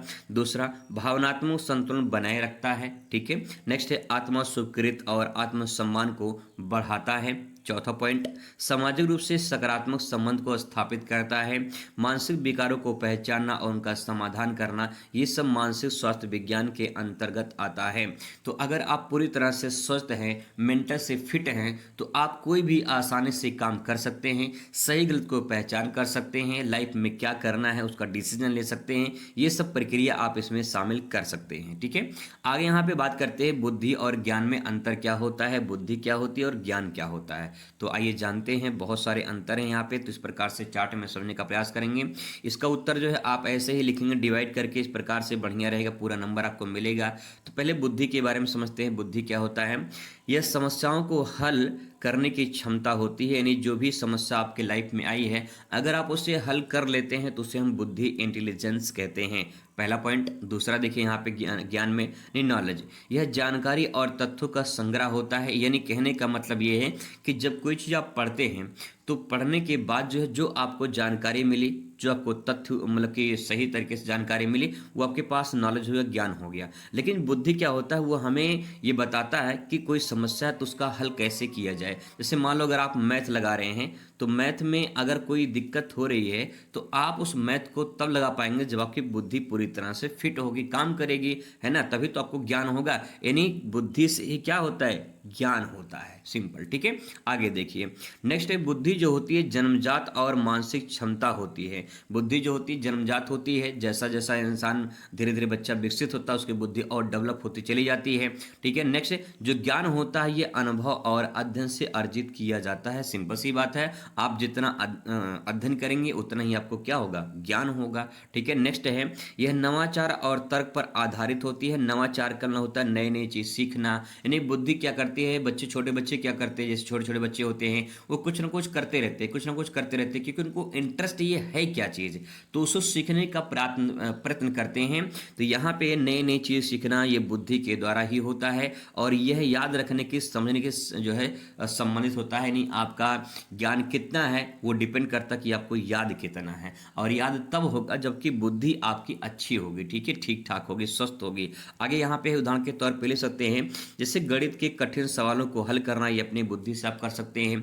इतिहास के घटनाओं को जानना, उसके बारे में आप जान लेते हैं तो आपको ज्ञान हो जाता है। ठीक, इस प्रकार से बढ़िया से अंतर आप यहाँ पे लिख सकते हैं। फिर अगला क्वेश्चन आता है सीखने के प्रभाव के नियम बताइए। लॉ ऑफ इफेक्ट क्या होते हैं, सीखने के प्रभाव में लिखेंगे। थॉर्नडाइक के अनुसार यदि किसी व्यवहार का परिणाम सुखद होता है तो यह व्यवहार भविष्य में दोहराया जाता है। भाई सिंपल सी बात है, अगर आपको रिजल्ट अच्छा मिलेगा तो आगे पढ़ने के लिए आपको प्रेरित किया जाएगा, आप अपने अंदर से मोटिवेशन मिलेगा आपको कि हम आगे जाके पढ़ाई करें। लेकिन अगर नंबर कम आया, परसेंटेज कम आया, तो कहीं न कहीं आपके अंदर मोटिवेशन ऐसा आएगा कि आपको डीमोटिवेट कर देगा और पढ़ने के लिए प्रेरित दोबारा नहीं करेगा। तो इसमें कहा गया है कि यदि व्यवहार में, आपके व्यवहार में परिणाम सुखद होता है तो आपका व्यवहार भविष्य में दोहराया जाता है। यदि परिणाम अप्रिय होता है तो व्यवहार वो कम दोहराया जाता है। ठीक है, सिंपल इनका नियम है प्रभाव का। इसके बारे में यहाँ पे एग्जाम्पल के माध्यम से समझ सकते हैं। यदि कोई छात्र मेहनत करके अच्छे अंक प्राप्त करता है तो वह आगे भी मेहनत करता है अगर उसे अच्छे रिजल्ट मिलते हैं। दूसरा है, यदि किसी व्यक्ति को झूठ बोलने में दंड मिलता है तो वह भविष्य में झूठ बोलने से बचेगा। अगला यहाँ पे यह नियम सीखने की प्रक्रिया में पुरस्कार और दंड की भूमिका को भी दर्शाता है। तो इस प्रकार से अच्छे सेंटेंस में आप यहाँ पे लिख के पूरा का पूरा अंक प्राप्त कर सकते हैं। इसके बाद लघु उत्तरीय प्रश्न आपका शुरू होगा। 6 अंक आपको यहाँ से मिलेंगे। लगभग आपको 50 शब्दों में उत्तर लिखना होगा। तकरीबन 1 पेज में पूरा आंसर लिखेंगे आप यहाँ पे, तब जाके पूरा नंबर मिलेगा। यहाँ पे डायग्राम वगैरह का भी प्रयोग करेंगे। क्वेश्चन जैसे इस प्रकार से आपको देखने को मिलेगा कि एनी बेसेंट के अनुसार उत्तम शिक्षा के लिए किन किन शिक्षण विधियों का अपनाया जाना चाहिए। फिर पर्यावरण प्रदूषण में मानव जीवन को खतरा हो गया है, इस पर टिप्पणी लिखने का आएगा। महात्मा गांधी के अनुसार मुख्य शिक्षण विधियां क्या है, ऐसा क्वेश्चन आ सकता है। वृद्धि के 6 विशेषताएं बताइए। सीखने को प्रभावित करने वाले कारक बताइए। रुचि से आप क्या समझते हैं, सीखने में रुचि का महत्व क्या है, इस प्रकार से क्वेश्चन पूछा जा सकता है। आइए बात करते हैं इसका उत्तर। यहाँ पे देखते हैं किस प्रकार से उत्तर लिखेंगे। तो यहाँ पे प्यारा सा हेडिंग डालेंगे, इन्हें बेसेंट के अनुसार उत्तम शिक्षा के लिए शिक्षण विधियाँ। इसमें से एक क्वेश्चन जरूर बनते हैं, this is most important question, इसको हाईलाइट कर लीजिए अच्छे से। एनी बेसेंट का शिक्षण विधि वाला क्वेश्चन पूछा जा सकता है। तो आप यहाँ पे एक फ्लो चार्ट बना सकते हो, आप इस प्रकार से एक डायग्राम बना सकते हो। डायग्राम बनाने के बाद जो है इसे अच्छे से प्रेजेंट करके फिर यहाँ पे आप व्याख्या करना। पूरा का पूरा 6 में 6 नंबर आपको मिलेगा यहाँ से। इसमें लिखेंगे, इनोवेशन का मानना था कि शिक्षा का उद्देश्य व्यक्ति के संपूर्ण विकास में सहायक होना चाहिए। उन्होंने निम्नलिखित शिक्षण विधियों पर जोर दिया है। तो आइए आगे इसमें क्या क्या लिख सकते हैं। तो इसमें देखेंगे, पहला अनुभव आधारित शिक्षा। अनुभव आधारित शिक्षा का मतलब यहाँ पे है सीखने को व्यवहार जो है बनाया जाए, यानी सीखने को व्यवहारिक बनाया जाए। आपके अंदर कोई परिवर्तन होना चाहिए, कोई व्यवहार में चेंजिंग होना चाहिए। दूसरा है स्वतंत्र चिंतन को बढ़ावा देना चाहिए, यानी छात्रों को विचार करने और अपनी राय बनाने का अवसर देना चाहिए। ऐसा नहीं कि सब मास्टर ही बताते चले जाएं। बच्चे को कम से कम कुछ जवाब देने के लिए उसे पूछना चाहिए कि बच्चा कुछ समझ पा रहा है कि नहीं पा रहा है। तो उस प्रकार से जो है शिक्षा होनी चाहिए। मूल्य परक होना चाहिए, यानी नैतिकता, सत्य और न्याय से शिक्षा शामिल होना चाहिए, ताकि बच्चे जो है झूठ का सहारा न ले, सच का सहारा ले और अपने नैतिकता के जो है पालन करें। ठीक है, आगे यहाँ पे देखिए सहभागी शिक्षण विधि। सहभागी शिक्षण विधि का मतलब यहाँ पे ये है कि छात्र शिक्षक के बीच संवाद यानी बातचीत होनी चाहिए, चर्चा को प्राथमिकता देनी चाहिए। बच्चे शिक्षक से पूछ सकें और शिक्षक बच्चों को अच्छे से जवाब दे पाए, इस प्रकार से शिक्षण विधि होनी चाहिए। व्यक्तिगत शिक्षा का मतलब कि प्रत्येक छात्र को योग्यता के अनुसार शिक्षण जो है प्रदान करना चाहिए। तो इस प्रकार से उन्होंने कहा है कि कैसी शिक्षा होनी चाहिए। आगे क्वेश्चन यहाँ पे कि पर्यावरण प्रदूषण से मानव जीवन को खतरा हो गया है, किस प्रकार से खतरा हो गया है। तो आप इस पर टिप्पणी लिखेंगे इसमें कि आज के समय में पर्यावरण प्रदूषण एक गंभीर समस्या बन चुका है, न केवल प्रकृति बल्कि मानव जीवन के लिए खतरा बन गया है। वायु, जल, मृदा, ध्वनि प्रदूषण से स्वास्थ्य, कृषि, जलवायु और पारिस्थितिकी तंत्र नकारात्मक प्रभाव पड़ रहा है। तो किस प्रकार से समस्या उत्पन्न हो रही आप यहाँ पे देख सकते हैं। फिर यहाँ पे कुछ पॉइंट हैं जिसको आप लिख सकते हैं, जैसे कि वायु प्रदूषण से श्वसन रोग बढ़ रहे हैं, पहला पॉइंट। दूसरा है जल प्रदूषण से पीने योग्य पानी दूषित हो रहा है या कम हो रहा है। तीसरा, भूमि प्रदूषण से खाद्य पदार्थ प्रभावित हो रहे हैं। नेक्स्ट है जलवायु परिवर्तन से जो है प्राकृतिक जो आपदाएं वो बढ़ रही हैं और मानव स्वास्थ्य जीवन पर गंभीर संकट उत्पन्न हो रहा है। तो इस प्रकार से आप इन सेंटेंस को अपने शब्दों में लिख सकते हैं। अगला क्वेश्चन है कि महात्मा गांधी के अनुसार शिक्षण विधियां कैसी होनी चाहिए। तो उनके अनुसार यहाँ पे लिखेंगे, महात्मा गांधी ने नई तालीम की अवधारणा दी है और निम्नलिखित शिक्षण विधियां पर आधारित उनकी शिक्षा है। तो यहाँ पे देखेंगे कौन कौन सी शिक्षा उन्होंने बताया है। श्रम आधारित शिक्षा होनी चाहिए, यानी हस्तशिल्प, कृषि, कुटीर उद्योग से शिक्षा का हिस्सा बनाना चाहिए। यानी आप ऐसा पढ़ाई करो कि भविष्य में जो है आपको जो है कोई जॉब मिल जाए, कोई रोजगार मिल जाए, है ना। तो आप अगर ITI करना चाहते हैं तो CV विकल ITI गुरु यूट्यूब चैनल को आप सब्सक्राइब कर सकते हैं, देख सकते हैं। वहाँ पे 100% आपको पूरी जानकारी मिलती है। तो आप CV विकल ITI गुरु यूट्यूब चैनल को एक बार विजिट करिए, वहाँ पे सारी सही सटीक इन्फॉर्मेशन दी जाती है। आइए बात करते हैं यहाँ पे अगले पॉइंट पर, मातृभाषा में शिक्षा। तो यहाँ पे बच्चों की उनकी मातृभाषा में पढ़ाना, ताकि वो जो है बेहतर से अच्छे से समझ पाएँ। उनको जो लोकल लैंग्वेज होते हैं उसमें समझाना चाहिए, जैसे खान सर समझाते हैं उसी टाइप का। ठीक है, नेक्स्ट है यहाँ पे अनुभवजन्य शिक्षण। अनुभवजन्य शिक्षण का मतलब यहाँ पे सैद्धांतिक ज्ञान के बजाय व्यवहारिक ज्ञान पर जोर देना चाहिए। यानी हमें थ्योरेटिकल ज़्यादा नहीं बल्कि प्रैक्टिकल नॉलेज ज़्यादा देना चाहिए, जिससे बच्चे आसानी से सीख पाएँ, समझ पाएँ। अगला पॉइंट यहाँ पे सामूहिक शिक्षा, इसमें आप लिख सकते हैं कि सामाजिक और नैतिक मूल्यों को बढ़ावा देना, ये हो जाएगा इसमें। स्वावलंबी शिक्षा पांचवा पॉइंट है इसमें, छात्र अपने श्रम से अपने शिक्षण संस्थानों का संचालन करें, तो इस प्रकार से आप यहाँ पे लिख सकते हैं। तो यहाँ पे एक क्वेश्चन अगला आ जाता है, वृद्धि की 6 विशेषताएं बताइए। तो वृद्धि क्या होती है इसके बारे में लिखेंगे। कर्मिक प्रक्रिया, वृद्धि क्या होती है? कर्मिक प्रक्रिया होती है, वृद्धि धीरे धीरे होती है, एक साथ नहीं होती है। जैसे आपकी जो लंबाई बढ़ती है वो धीरे धीरे होती है, आपकी उम्र बढ़ती है धीरे धीरे होती है, एक साथ कोई चीज़ नहीं बढ़ता है। तो यहाँ पे जो वृद्धि होती है कर्मिक प्रक्रिया होती है, मतलब धीरे धीरे धीरे धीरे चलती रहती है। आगे है नेक्स्ट पॉइंट, यहाँ पे उतार चढ़ाव भी देखने को मिलते हैं। जैसे कि वृद्धि हमेशा एक समान नहीं होती, कभी तेज होती है तो कभी धीमी होती है। जैसे मान लो कोई ज़्यादा मोटा हो जाए, ठीक है, फिर कोई ज़्यादा पतला हो जाए, तो इस प्रकार से यहाँ पे आप कह सकते हैं उतार चढ़ाव देखने को मिलता रहता है। नेक्स्ट है व्यक्तिगत भिन्नता, यानी हर व्यक्ति की वृद्धि दर अलग अलग होती है। किसी की जो है बुद्धि बहुत तेज से डेवलप हो जाती है, किसी की धीरे धीरे होती है, इस प्रकार से यहाँ पे ले सकते हैं। आनुवंशिकता और वातावरण का प्रभाव भी देखने को मिलता है वृद्धि पर। वृद्धि जैविक और पर्यावरण दोनों कारकों पर निर्भर करती है, क्योंकि जैसा वातावरण होता है वैसे लोग वृद्धि करते हैं। अगला पॉइंट यहाँ पे है संगठित विकास, यानी शरीर और मानसिक विकास आपस में जुड़े होते हैं, इसलिए संगठित विकास करना चाहिए। विशिष्ट क्रम में क्या लिखेंगे इसमें कि वृद्धि हमेशा एक निश्चित क्रम में होती है, जैसे कि पहले सिर का विकास होता है, फिर धड़ का, फिर अंगों का। इस प्रकार से यहाँ पे कर्मिक विकास के बारे में बताया गया है। इसके बाद यहाँ पे अगला क्वेश्चन आता है, सीखने की प्रक्रिया को प्रभावित करने वाले कारकों का विवेचना कीजिए। कौन कौन से कारक है, कारक मतलब कारण कौन कौन से हैं जिससे सीखने में प्रभावित होता है। तो यहाँ पे पहला है बुद्धि स्तर, हर इंसान की बुद्धि अलग अलग होती है, तो जाहिर सी बात है अलग अलग इंसान सीखेंगे। अधिक बुद्धिमान व्यक्ति जल्दी सीखते हैं, पहला पॉइंट। दूसरा देखिए रुचि और अभिरुचि, इसमें लिखेंगे व्यक्ति उन चीज़ों को जल्दी सीखता है जिसमें उसको क्या होती है, रुचि होती है। जिसमें रुचि नहीं होती है उसको जल्दी नहीं सीखते हैं। नेक्स्ट है मानसिक या फिर मनोवैज्ञानिक स्थिति, इसमें तनाव, चिंता, आत्मविश्वास सीखने के लिए प्रभावित करते हैं। ठीक है, अगला पॉइंट है पर्यावरणीय परिस्थितियाँ, यानी अनुकूल वातावरण सीखने का आसान बनाता है। अच्छा वातावरण रहेगा तो सीखने का मन करेगा। जैसे पतझड़ का जब मौसम होता है, ना तो पढ़ने का मन करता है, ना तो कहीं कुछ करने का मन करता है, बस खाली खाए पी के सो। ठीक है, ये होता है। आगे है शिक्षण विधि। शिक्षण विधि में प्रभावी शिक्षण तकनीकी से सीखने की गति को तेज किया जा सकता है। अभ्यास और पुनरावृत्ति में लिखेंगे बार बार दोहराने से सीखने की क्षमता क्या होती है, वो बढ़ जाती है। ठीक है, आगे यहाँ पे देखिए रुचि और सीखने में रुचि का महत्व क्या है। तो रुचि का सीखने में क्या महत्व है इसके बारे में आपको लिखना है। तो पहले यहाँ पे रुचि के बारे में थोड़ा सा लिखेंगे। यहाँ पे रुचि किसी लड़की का नाम नहीं है, बल्कि यहाँ पे इंटरेस्ट की बात हो रही है, तो इसमें लिखेंगे रुचि किसी कार्य या विषय में स्वाभाविक झुकाव और आनंद की भावना को दर्शाती है। यह व्यक्ति के उस कार्य को संलग्न रहने और गहराई से सीखने की प्रेरित करती है। तो जो रुचि होती है ये काफ़ी इंटरेस्टिंग है, और अगर रुचि नहीं होगा तो शायद जो है आपका मन नहीं लगेगा पढ़ने में, है कि नहीं। तो रुचि होना चाहिए, इसीलिए ध्यान रखना कि रुचि जितना ज़्यादा होगी उतना ज़्यादा आपको पढ़ने में मन लगेगा। आगे देखिए नेक्स्ट, इसमें है रुचि जो है वो कैसे सीखने में मदद करती है, इसका क्या महत्व, इसके बारे में लिखेंगे।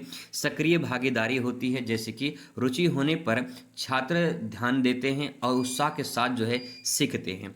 जब क्लास में आप मान लो पढ़ रहे हो और रुचि है, इंटरेस्ट है आपको पढ़ाई में, ठीक है, तो कहीं न कहीं आपका मन लगेगा, उसमें ध्यान आएगा आपका। ठीक है, नेक्स्ट है याद रखने में क्षमता होती है। रुचि अगर है तो आपको याद करने में मजा आएगा, याद करने में अच्छा लगेगा। तो रुचिकर जो विषय हो तो लंबे समय तक आप उसे याद कर सकते हैं। रचनात्मक विकास, रचनात्मक विकास का मतलब है कि रुचि से व्यक्ति नए विचार आते हैं। अगर आपके अंदर रुचि है, ठीक है, रुचि है तो आपके अंदर नए नए विचार आते हैं और समाधान भी आप खोजते हैं अगर कोई समस्या आ जाती है तो। नेक्स्ट इसमें लिख सकते हैं उच्च प्रेरणा। उच्च प्रेरणा का मतलब क्या होता है, जब व्यक्ति किसी विषय में रुचि लेता है तो वह स्वयं सीखने का पहल करता है, यानी आपको मोटिवेशन मिलता है। ठीक है, नेक्स्ट है आत्मनिर्भरता, यानी रुचि के कारण व्यक्ति आत्मशिक्षा और जो है उसकी ओर बढ़ता है। तो यहाँ पे कह सकते हैं कि रुचि अगर आपके अंदर है, इंटरेस्ट है, तो आपके अंदर आत्मशिक्षा बढ़ेगी, आप खुद पढ़ सकते हैं, खुद सीख सकते हैं। नेक्स्ट है सफलता की संभावना बढ़ती है। अगर रुचि आपके साथ में है, मतलब रुचि साथ में नहीं, रुचि है आपके अंदर है, तो रुचि होने पर व्यक्ति बेहतर प्रदर्शन करता है और अधिक सफलता प्राप्त कर लेता है। इसके बाद लॉन्ग क्वेश्चन शुरू हो जाते हैं। 10 नंबर का प्रश्न रहेगा, 250 शब्दों में आपको उत्तर लिखना पड़ेगा।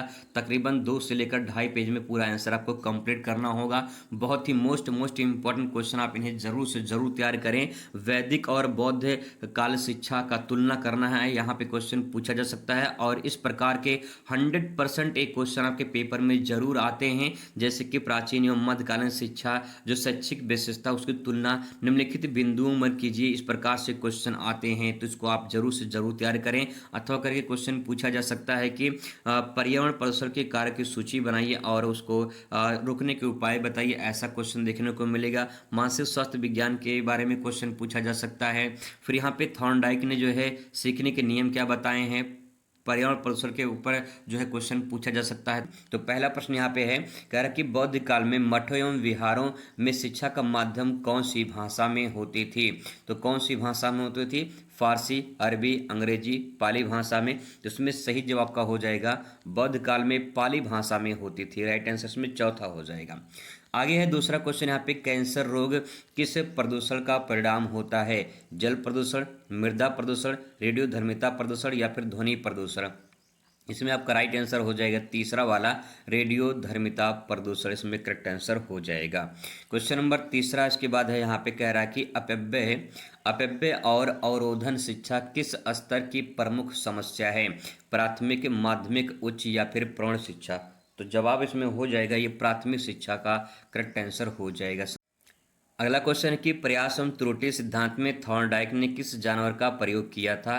कुत्ता, चूहा, बिल्ली या फिर बंदर का। तो उसमें जवाब हो जाएगा आपका इसमें बिल्ली जो है आपका करेक्ट आंसर हो जाएगा। अगला यहाँ पे है कि प्रेरणा के विभिन्न कार्य क्या हैं। छात्रों में रुचि का विकास, व्यवहार में परिवर्तन, लक्ष्य प्राप्ति में सहायता, इनमें से सभी। तो यही आपका इनमें से सभी राइट आंसर हो जाएगा। तो 5 बहुविकल्पीय क्वेश्चन आपके पेपर में पूछे जाएंगे। फिर बात करेंगे हम लोग निश्चित उत्तरीय प्रश्न, जिसका उत्तर निश्चित होगा और इसका जो उत्तर होगा 1 से 2 लाइन में आपको जो है लिखना है। तो आइए जानते हैं किस प्रकार से क्वेश्चन पूछे जाएंगे। आइए बात करते हैं निश्चित उत्तरीय प्रश्न की। कुछ इस प्रकार से प्रश्न आपको देखने को मिलेंगे, जैसे कि आप यहाँ पे देख पाएंगे। क्वेश्चन कह रहा है कि गुरुकुल प्रणाली किस काल में प्रचलित थी। बुनियादी शिक्षा के प्रवर्तक कौन थे। शांति निकेतन की स्थापना किसने की। पर्यावरण शिक्षा का मुख्य उद्देश्य क्या है। प्राकृतिक आपदा का एक उदाहरण दीजिए। इस प्रकार से क्वेश्चन आपको देखने को मिलेगा। तो आइए फटाफट इनका उत्तर देख लेते हैं। गुरुकुल प्रणाली जो है वो किस काल में प्रचलित थी। तो आप इसका उत्तर लिखेंगे एक लाइन में कि गुरुकुल प्रणाली प्राचीन काल में प्रचलित थी। ठीक है। इसके बाद यहाँ पे देखिए अगला क्वेश्चन है कि बुनियादी शिक्षा के प्रवर्तक कौन थे। तो बुनियादी शिक्षा के प्रवर्तक महात्मा गांधी थे। ठीक है। नेक्स्ट, शांति निकेतन की स्थापना किसने की थी। तो शांति निकेतन की स्थापना रविन्द्रनाथ टैगोर जी ने की थी। अगला है पर्यावरण शिक्षा का मुख्य उद्देश्य क्या है। तो यहाँ पे लिखेंगे पर्यावरण शिक्षा का मुख्य उद्देश्य पर्यावरण संरक्षण के प्रति जागरूकता उत्पन्न करना है। ठीक है। आगे यहाँ पे नेक्स्ट है कि प्राकृतिक आपदा का कोई एक उदाहरण बताइए। तो कुछ भी ले सकते हैं उदाहरण में, जैसे बाढ़ है, भूकंप, सुनामी, चक्रवात, ज्वालामुखी है। तो यहाँ पे भूकंप एक प्राकृतिक आपदा का उदाहरण दिया गया है। ठीक है। इस प्रकार से यहाँ पे क्वेश्चन रहेगा। फिर इसके बाद यहाँ पे शुरू होगा आपका अति लघुत्तरीय प्रश्न, जिसका आपको यहाँ पे उत्तर लिखने के बाद 4 अंक मिलेंगे। लगभग 50 शब्दों में उत्तर आपको देना होगा। कुछ इस प्रकार से प्रश्न आपको देखने को मिलेंगे। आइए इनका उत्तर देखते हैं किस प्रकार से उत्तर आप शॉर्ट में लिखेंगे। क्वेश्चन है कि वैदिक काल में एक विद्यार्थी की दिनचर्या क्या होती थी। जो वैदिक काल होता था उसमें एक विद्यार्थी की दिनचर्या क्या होती थी, उसके बारे में आपको बताना है। तो आप यहाँ पे लिखेंगे वैदिक काल में विद्यार्थी गुरुकुल में निवास करता था। वह प्रातः काल उठकर स्नान, यज्ञ, गुरु वंदना करता था। इसके बाद वेदों का अध्ययन, गुरु की सेवा और शारीरिक श्रम करता था। सादा जीवन, संयम, अनुशासन, आत्मनिर्भरता और उसकी दिनचर्या का मुख्य भाग हुआ करते थे। तो ये कुछ ऐसे पॉइंट हैं जो आमतौर पे आज भी लोग अपनाते हैं, कुछ लोग अपनाते हैं। तो वही चीज़ आप यहाँ पे समझ करके रिलेट करके आप इसको कहानी की तरह अपने शब्दों में लिख सकते हैं। अगला यहाँ पे है कि पंडित मदन मोहन मालवीय के विद्यालय से संबंधित विचार क्या थे। तो आपको विचार यहाँ पे लिखना है कि पंडित मदन मोहन मालवीय राष्ट्रीय शिक्षा के समर्थक थे। वे ऐसी शिक्षा चाहते थे जो भारतीय संस्कृति, नैतिक मूल्यों पर आधारित है। उन्होंने बनारस हिंदू विश्वविद्यालय यानी BHU की स्थापना कर धार्मिक, नैतिक और वैज्ञानिक शिक्षा का समन्वय पर बल दिया है। तो ये परिभाषा हो जाएगा, लिखेंगे इसके बारे में। नेक्स्ट है आपदा क्या है। आपदा के बारे में लिखेंगे, आपदा की एक ऐसी आकस्मिक घटना है जो जन धन की हानि पहुंचाती है तथा सामान्य जीवन स्तर को अस्त व्यस्त कर देती है। यह एक प्राकृतिक जैसे बाढ़, भूकंप, मानव निर्मित जैसे कि युद्ध, दुर्घटना भी हो सकता है। आपदा जो है समाज के गंभीर सामाजिक और आर्थिक प्रभाव डालती है। यहाँ पे छोटा सा एक पॉइंट और बता दें आपको कि अगर आप इस आंसर को लिखते हैं तो यहाँ पे आपको 3 नंबर मिल सकता है, 4 नंबर नहीं मिलेगा। लेकिन अगर आप इस क्वेश्चन को थोड़ा सा चेंज कर देते हैं, जैसे कि आप ये परिभाषा यहाँ तक लिखेंगे, ठीक है, यहाँ तक आप परिभाषा लिख देंगे, फिर इसके बाद यहाँ पे एक डायग्राम बनाएंगे, एक फ्लो चार्ट बना देंगे। आपदा, आपदा 2 प्रकार की हो सकती है, ठीक है, आप यहाँ पे लिखिए, एक होती है आपकी प्राकृतिक होती है, एक होती है आपकी कृत्रिम हो जाएगी, ठीक है, इस प्रकार से लिखिए। और यहाँ पे लिखने के बाद इसके नीचे यहाँ पे एग्जाम्पल दीजिए, ठीक है, इसके नीचे यहाँ पे एग्जाम्पल दीजिए। जैसे प्राकृतिक में क्या आ जाएगा, बाढ़ है, सूखा, सुनामी है, सूखा है, ये सब आ जाएगा। कृत्रिम में युद्ध है, दुर्घटना है, अन्य चीज़ें आ जाएंगी। तो इस प्रकार से फ्लो चार्ट बना देंगे, परिभाषा ले देंगे, तब जाके पूरा का पूरा 4 में 4 नंबर आपको मिल जाएगा, ठीक है। आगे यहाँ पे क्वेश्चन की सीखने की सूझ अथवा अंतर्दृष्टि के सिद्धांत की संक्षेप में व्याख्या कीजिए। तो आप इसमें लिखेंगे उत्तर, अंतर्दृष्टि का सिद्धांत गेस्टाल्ट मनोवैज्ञानिक द्वारा प्रतिपादित किया गया है। किसके द्वारा, गेस्टाल्ट के द्वारा किया गया है। तो ध्यान रखें, गेस्टाल्ट ने जो है इसको प्रतिपादित किया है। आगे है, इसके अनुसार सीखना अचानक समस्या का संपूर्ण स्थिति को समझ लेना से होता है। जब व्यक्ति परिस्थिति को सही ढंग से समझ लेता है तो समाधान तुरंत प्राप्त होता है। इसे हम कह सकते हैं कि इसे आह अनुभव भी कहते हैं। आह अनुभव का मतलब होता है कि आप तुरंत कोई चीज़ सीख सकते हैं, और जो भी आप तुरंत चीज़ सीखते हैं वही आपका सीखने की सूझ अंतर्दृष्टि सिद्धांत कहलाता है। अगला क्वेश्चन है, मानसिक अस्वास्थ्य का अर्थ को स्पष्ट कीजिए। तो आप इसमें लिखेंगे, कह रहा है कि मानसिक अस्वास्थ्य वह अवस्था है जिसमें व्यक्ति का विचार, व्यवहार, भावनाएं संतुलित नहीं रहती हैं। ऐसे व्यक्ति में चिंता, तनाव, अवसाद और असामान्य व्यवहार दिखाई देता है। इससे इसकी कार्यक्षमता और सामाजिक संबंध भी प्रभावित होते हैं। यानी आपकी अगर बुद्धि मानसिक पूरी तरह से स्वस्थ नहीं है तो इंसान जो है पूरी तरह से चिंताग्रस्त रहता है, अवसाद से ग्रसित रहता है, बहुत सारी समस्याएं होती हैं, सही तरीके से में सामाजिक जो संबंध होते हैं वो स्थापित नहीं हो पाते हैं। तो इसके बारे में आप यहाँ पे लिख सकते हैं। अगला क्वेश्चन है, उपलब्धि परीक्षण क्या है, संक्षेप में इसके बारे में बताइए। तो यहाँ पे लिखेंगे, उपलब्धि परीक्षण वह परीक्षा है जिसके द्वारा विद्यार्थी का ज्ञान, अध्ययन की उपलब्धि को मापा जाता है। यह किसी विशेष विषय या पाठ्यक्रम के आधार पर तैयार किया जाता है। इससे छात्रों के शैक्षिक प्रगति और सीखने के स्तर को जो है वो मूल्यांकन किया जाता है। यानी जब आप बोर्ड परीक्षा की कॉपी अपना जमा कर देते हैं, जब एग्जामिनर कॉपी चेक करते हैं तो आपका जांच करते हैं, परीक्षण करते हैं कि आपने किस प्रकार से कॉपी को लिखा है। तो जितना आपका नंबर कॉपी मिलेगा वही आपकी उपलब्धि परीक्षण हो जाएगी, ठीक है। अब इसके बाद यहाँ पे लघु उत्तरीय प्रश्न शुरू होगा। लघु उत्तरीय प्रश्न के लिए 6 अंक आपको यहाँ पे मिलेंगे। पूरा का पूरा नंबर कैसे मिलेगा, आइए कुछ आपको ट्रिक बताते हैं। यहाँ पे क्वेश्चन कुछ इस प्रकार से आपको देखने को मिलेगा। यहाँ पे सबसे पहले एक एक करके समझने का प्रयास करते हैं। तो यहाँ पे क्वेश्चन है कि बौद्धकालीन शिक्षाओं की जो है विशेषता बताइए। तो इसको आप क्या करिए, इसको जो है एक डायग्राम में कन्वर्ट कर दीजिए, ठीक है। यहाँ पे डायग्राम एक बना लीजिए अच्छे से, इस प्रकार से एक डायग्राम आप बना सकते हैं। इस प्रकार से 6 नंबर का है तो 6 पॉइंट इस प्रकार से आप डायग्राम बना लीजिए, ठीक है। डायग्राम बनाने के बाद जो है फिर इसके बाद जो है आप एक एक करके व्याख्या करेंगे। जैसे कि आप यहाँ पे देख पाएंगे, पहला पॉइंट है नैतिकता पर जोर, यानी बौद्धकालीन शिक्षा में शिक्षा की नैतिकता और अनुशासन का महत्व को सिखाया जाता था, ठीक है, पहला पॉइंट हो जाएगा। फिर इसके बाद दूसरा आप देखेंगे, दूसरा यहाँ पे है कह रहा व्यवहारिक शिक्षा, जीवन में सही तरीके से जीने की शिक्षा भी दी जाती थी। नेक्स्ट है परोपकार और अहिंसा, यानी अहिंसा और करुणा का महत्व सिखाया जाता था। यहाँ पे इसके बाद अगली लिखेंगे लाइन, पाली भाषा में शिक्षा सरल भाषा में होती थी ताकि सभी जो है उसे समझ सकें, जो कि शिक्षा पाली भाषा में होती थी। इसके बाद नेक्स्ट है विहार और मठ, यानी शिक्षा विहारों और मठ में दी जाती थी और जहाँ विद्यार्थी जो है गुरु के साथ रहते थे। उदाहरण के तौर पे नालंदा विश्वविद्यालय, तक्षशिला विश्वविद्यालय इसका शिक्षा का केंद्र माने जाते हैं, ठीक है। आगे इसके बाद जो है क्वेश्चन नेक्स्ट आएगा, भारत में शैक्षिक स्तर के जो है उन्नत करने के 6 उपाय बताइए। तो भारत में जो शैक्षिक स्तर है उसको उन्नत बनाने के लिए 6 उपाय कौन कौन से हैं। तो यहाँ पे देखेंगे, पहला है गुणवत्तापूर्वक शिक्षक, यानी जो शिक्षक हो उनके अंदर क्वालिटीज़ हो, आपको अच्छे से पढ़ा सके, समझा सकें। शिक्षकों का प्रशिक्षण और दक्षता बढ़ाई जाए, दक्षता का मतलब उसके अंदर कौशल जो है वो बढ़ाई जाए। सभी के लिए शिक्षा, सभी के लिए शिक्षा का मतलब सभी बच्चों को मुक्त और अनिवार्य शिक्षा दी जानी चाहिए। अगला है डिजिटल शिक्षा, तकनीकी और इंटरनेट का उपयोग भी शिक्षा के लिए जो है किया जाए, ताकि बच्चे ज़माने के साथ, जो आधुनिक ज़माना है उसके साथ नई चीज़ सीख पाएँ। नेक्स्ट है परिवर्तनात्मक शिक्षा, यानी पाठ्यक्रम को व्यवहारिक और रोजगार परक बनाया जाए। ठीक है, आगे इसके बाद जो यहाँ पे लिखेंगे नेक्स्ट है बुनियादी ढांचे का विकास, स्कूलों में उचित भवन, पुस्तकालय और लैब होना चाहिए। इसके बाद है पारदर्शिता, पर इसके बारे में बात लिखेंगे इसमें कि सरकारी नीतियों को सही तरीके से लागू किया जाए, ताकि जो है कोई भी मतभेद ना हो। ठीक है, नेक्स्ट क्वेश्चन आपसे पूछा जा सकता है नारी शिक्षा की समस्या के बारे में आपको बताना है, तो आप उसको भी ऐसे फ्लो चार्ट बना सकते हैं, एक डायग्राम बना सकते हैं अच्छे से, और उसके बारे में प्रेजेंट कर सकते हैं। पहला है सामाजिक बंधन, इसमें लिखेंगे बालिकाओं की शिक्षा पर समाज में कई प्रतिबंध लगाए जाते हैं। जैसे कुछ लोग इंटर पास कर ले जाते हैं तो फिर स्कूल अगर दूर होता है तो उनको स्कूल बहुत कम भेजा जाता है। तो इस प्रकार से कहीं कि नारी शिक्षा यानी बालिका शिक्षा की समस्या हो जाएगी। दूसरा, अशिक्षा और जागरूकता की कमी, यानी माता पिता अक्सर लड़कियों को शिक्षा पर ध्यान नहीं देते हैं और बहुत ही कम शिक्षा ग्रहण कर पाते हैं, फिर बाद में उनकी शादी करते हैं, फिर शिक्षा और भी दब जाती है।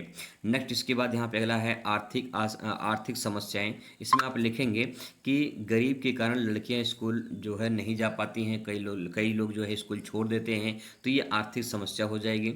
नेक्स्ट है सुरक्षा का अभाव, स्कूलों में लड़कियों को सुरक्षा का चिंता बनी रहती है, आने जाने में रास्ते में चिंता बनी रहती है, तो माँ बाप इसलिए जो है नहीं भेज पाते हैं। उदाहरण के तौर पर अगर बात करें तो ग्रामीण क्षेत्रों में लड़कियों की जो है स्कूल ड्रॉप आउट जो है सबसे अधिक देखने को मिलता है। मतलब कि वो जो ऐसे मान लो कोई इंटर में जा रहा है तो वो जो है परीक्षा छोड़ देते हैं, या फिर बीए कर रहा है, बीएससी कर रहे हैं तो पूरा कंप्लीट नहीं करते हैं। तो इस प्रकार से जो है ड्रॉप आउट मतलब स्कूल छोड़ देते हैं, कॉलेज छोड़ देते हैं, पूरी पढ़ाई कंप्लीट नहीं कर पाते हैं। ठीक है, ये समस्याएं हैं। आगे क्वेश्चन पूछा जा सकता है कि प्रेरणा के लक्षण बताइए, प्रेरणा के क्या क्या लक्षण है, यानी मोटिवेशन के क्या क्या लक्षण है, ये आपसे पूछा जा सकता है। तो लक्ष्य उन्मुख इसमें लिखेंगे कि प्रेरणा व्यक्ति को लक्ष्य प्राप्ति की ओर जो है प्रेरित करती है, तो इस प्रकार सेंटेंस को लिख सकते हैं। नेक्स्ट है ऊर्जा का स्रोत, यानी जो मोटिवेशन होता है हमें ऊर्जा प्रदान करता है, यह व्यक्ति को काम करने की ऊर्जा प्रदान करती है। ठीक है, आगे इसके बाद तीसरा पॉइंट है यहाँ पे व्यक्तिगत फर्क है, ये इसमें लिखेंगे कि हर व्यक्ति की प्रेरणा अलग अलग होती है। जैसे कि परीक्षा में अच्छा अंक लाने के लिए जो छात्र जो है कड़ी मेहनत करते हैं तो उनको मोटिवेशन भी अलग अलग तरीके से मिलता है। आगे बात करें यहाँ विद्यार्थियों के जो है दंड देने के प्रकार क्या हैं, तो यहाँ पे शारीरिक दंड है जो पिटाई वगैरह की जाती है, ठीक है, जो कि कानून अपराध है।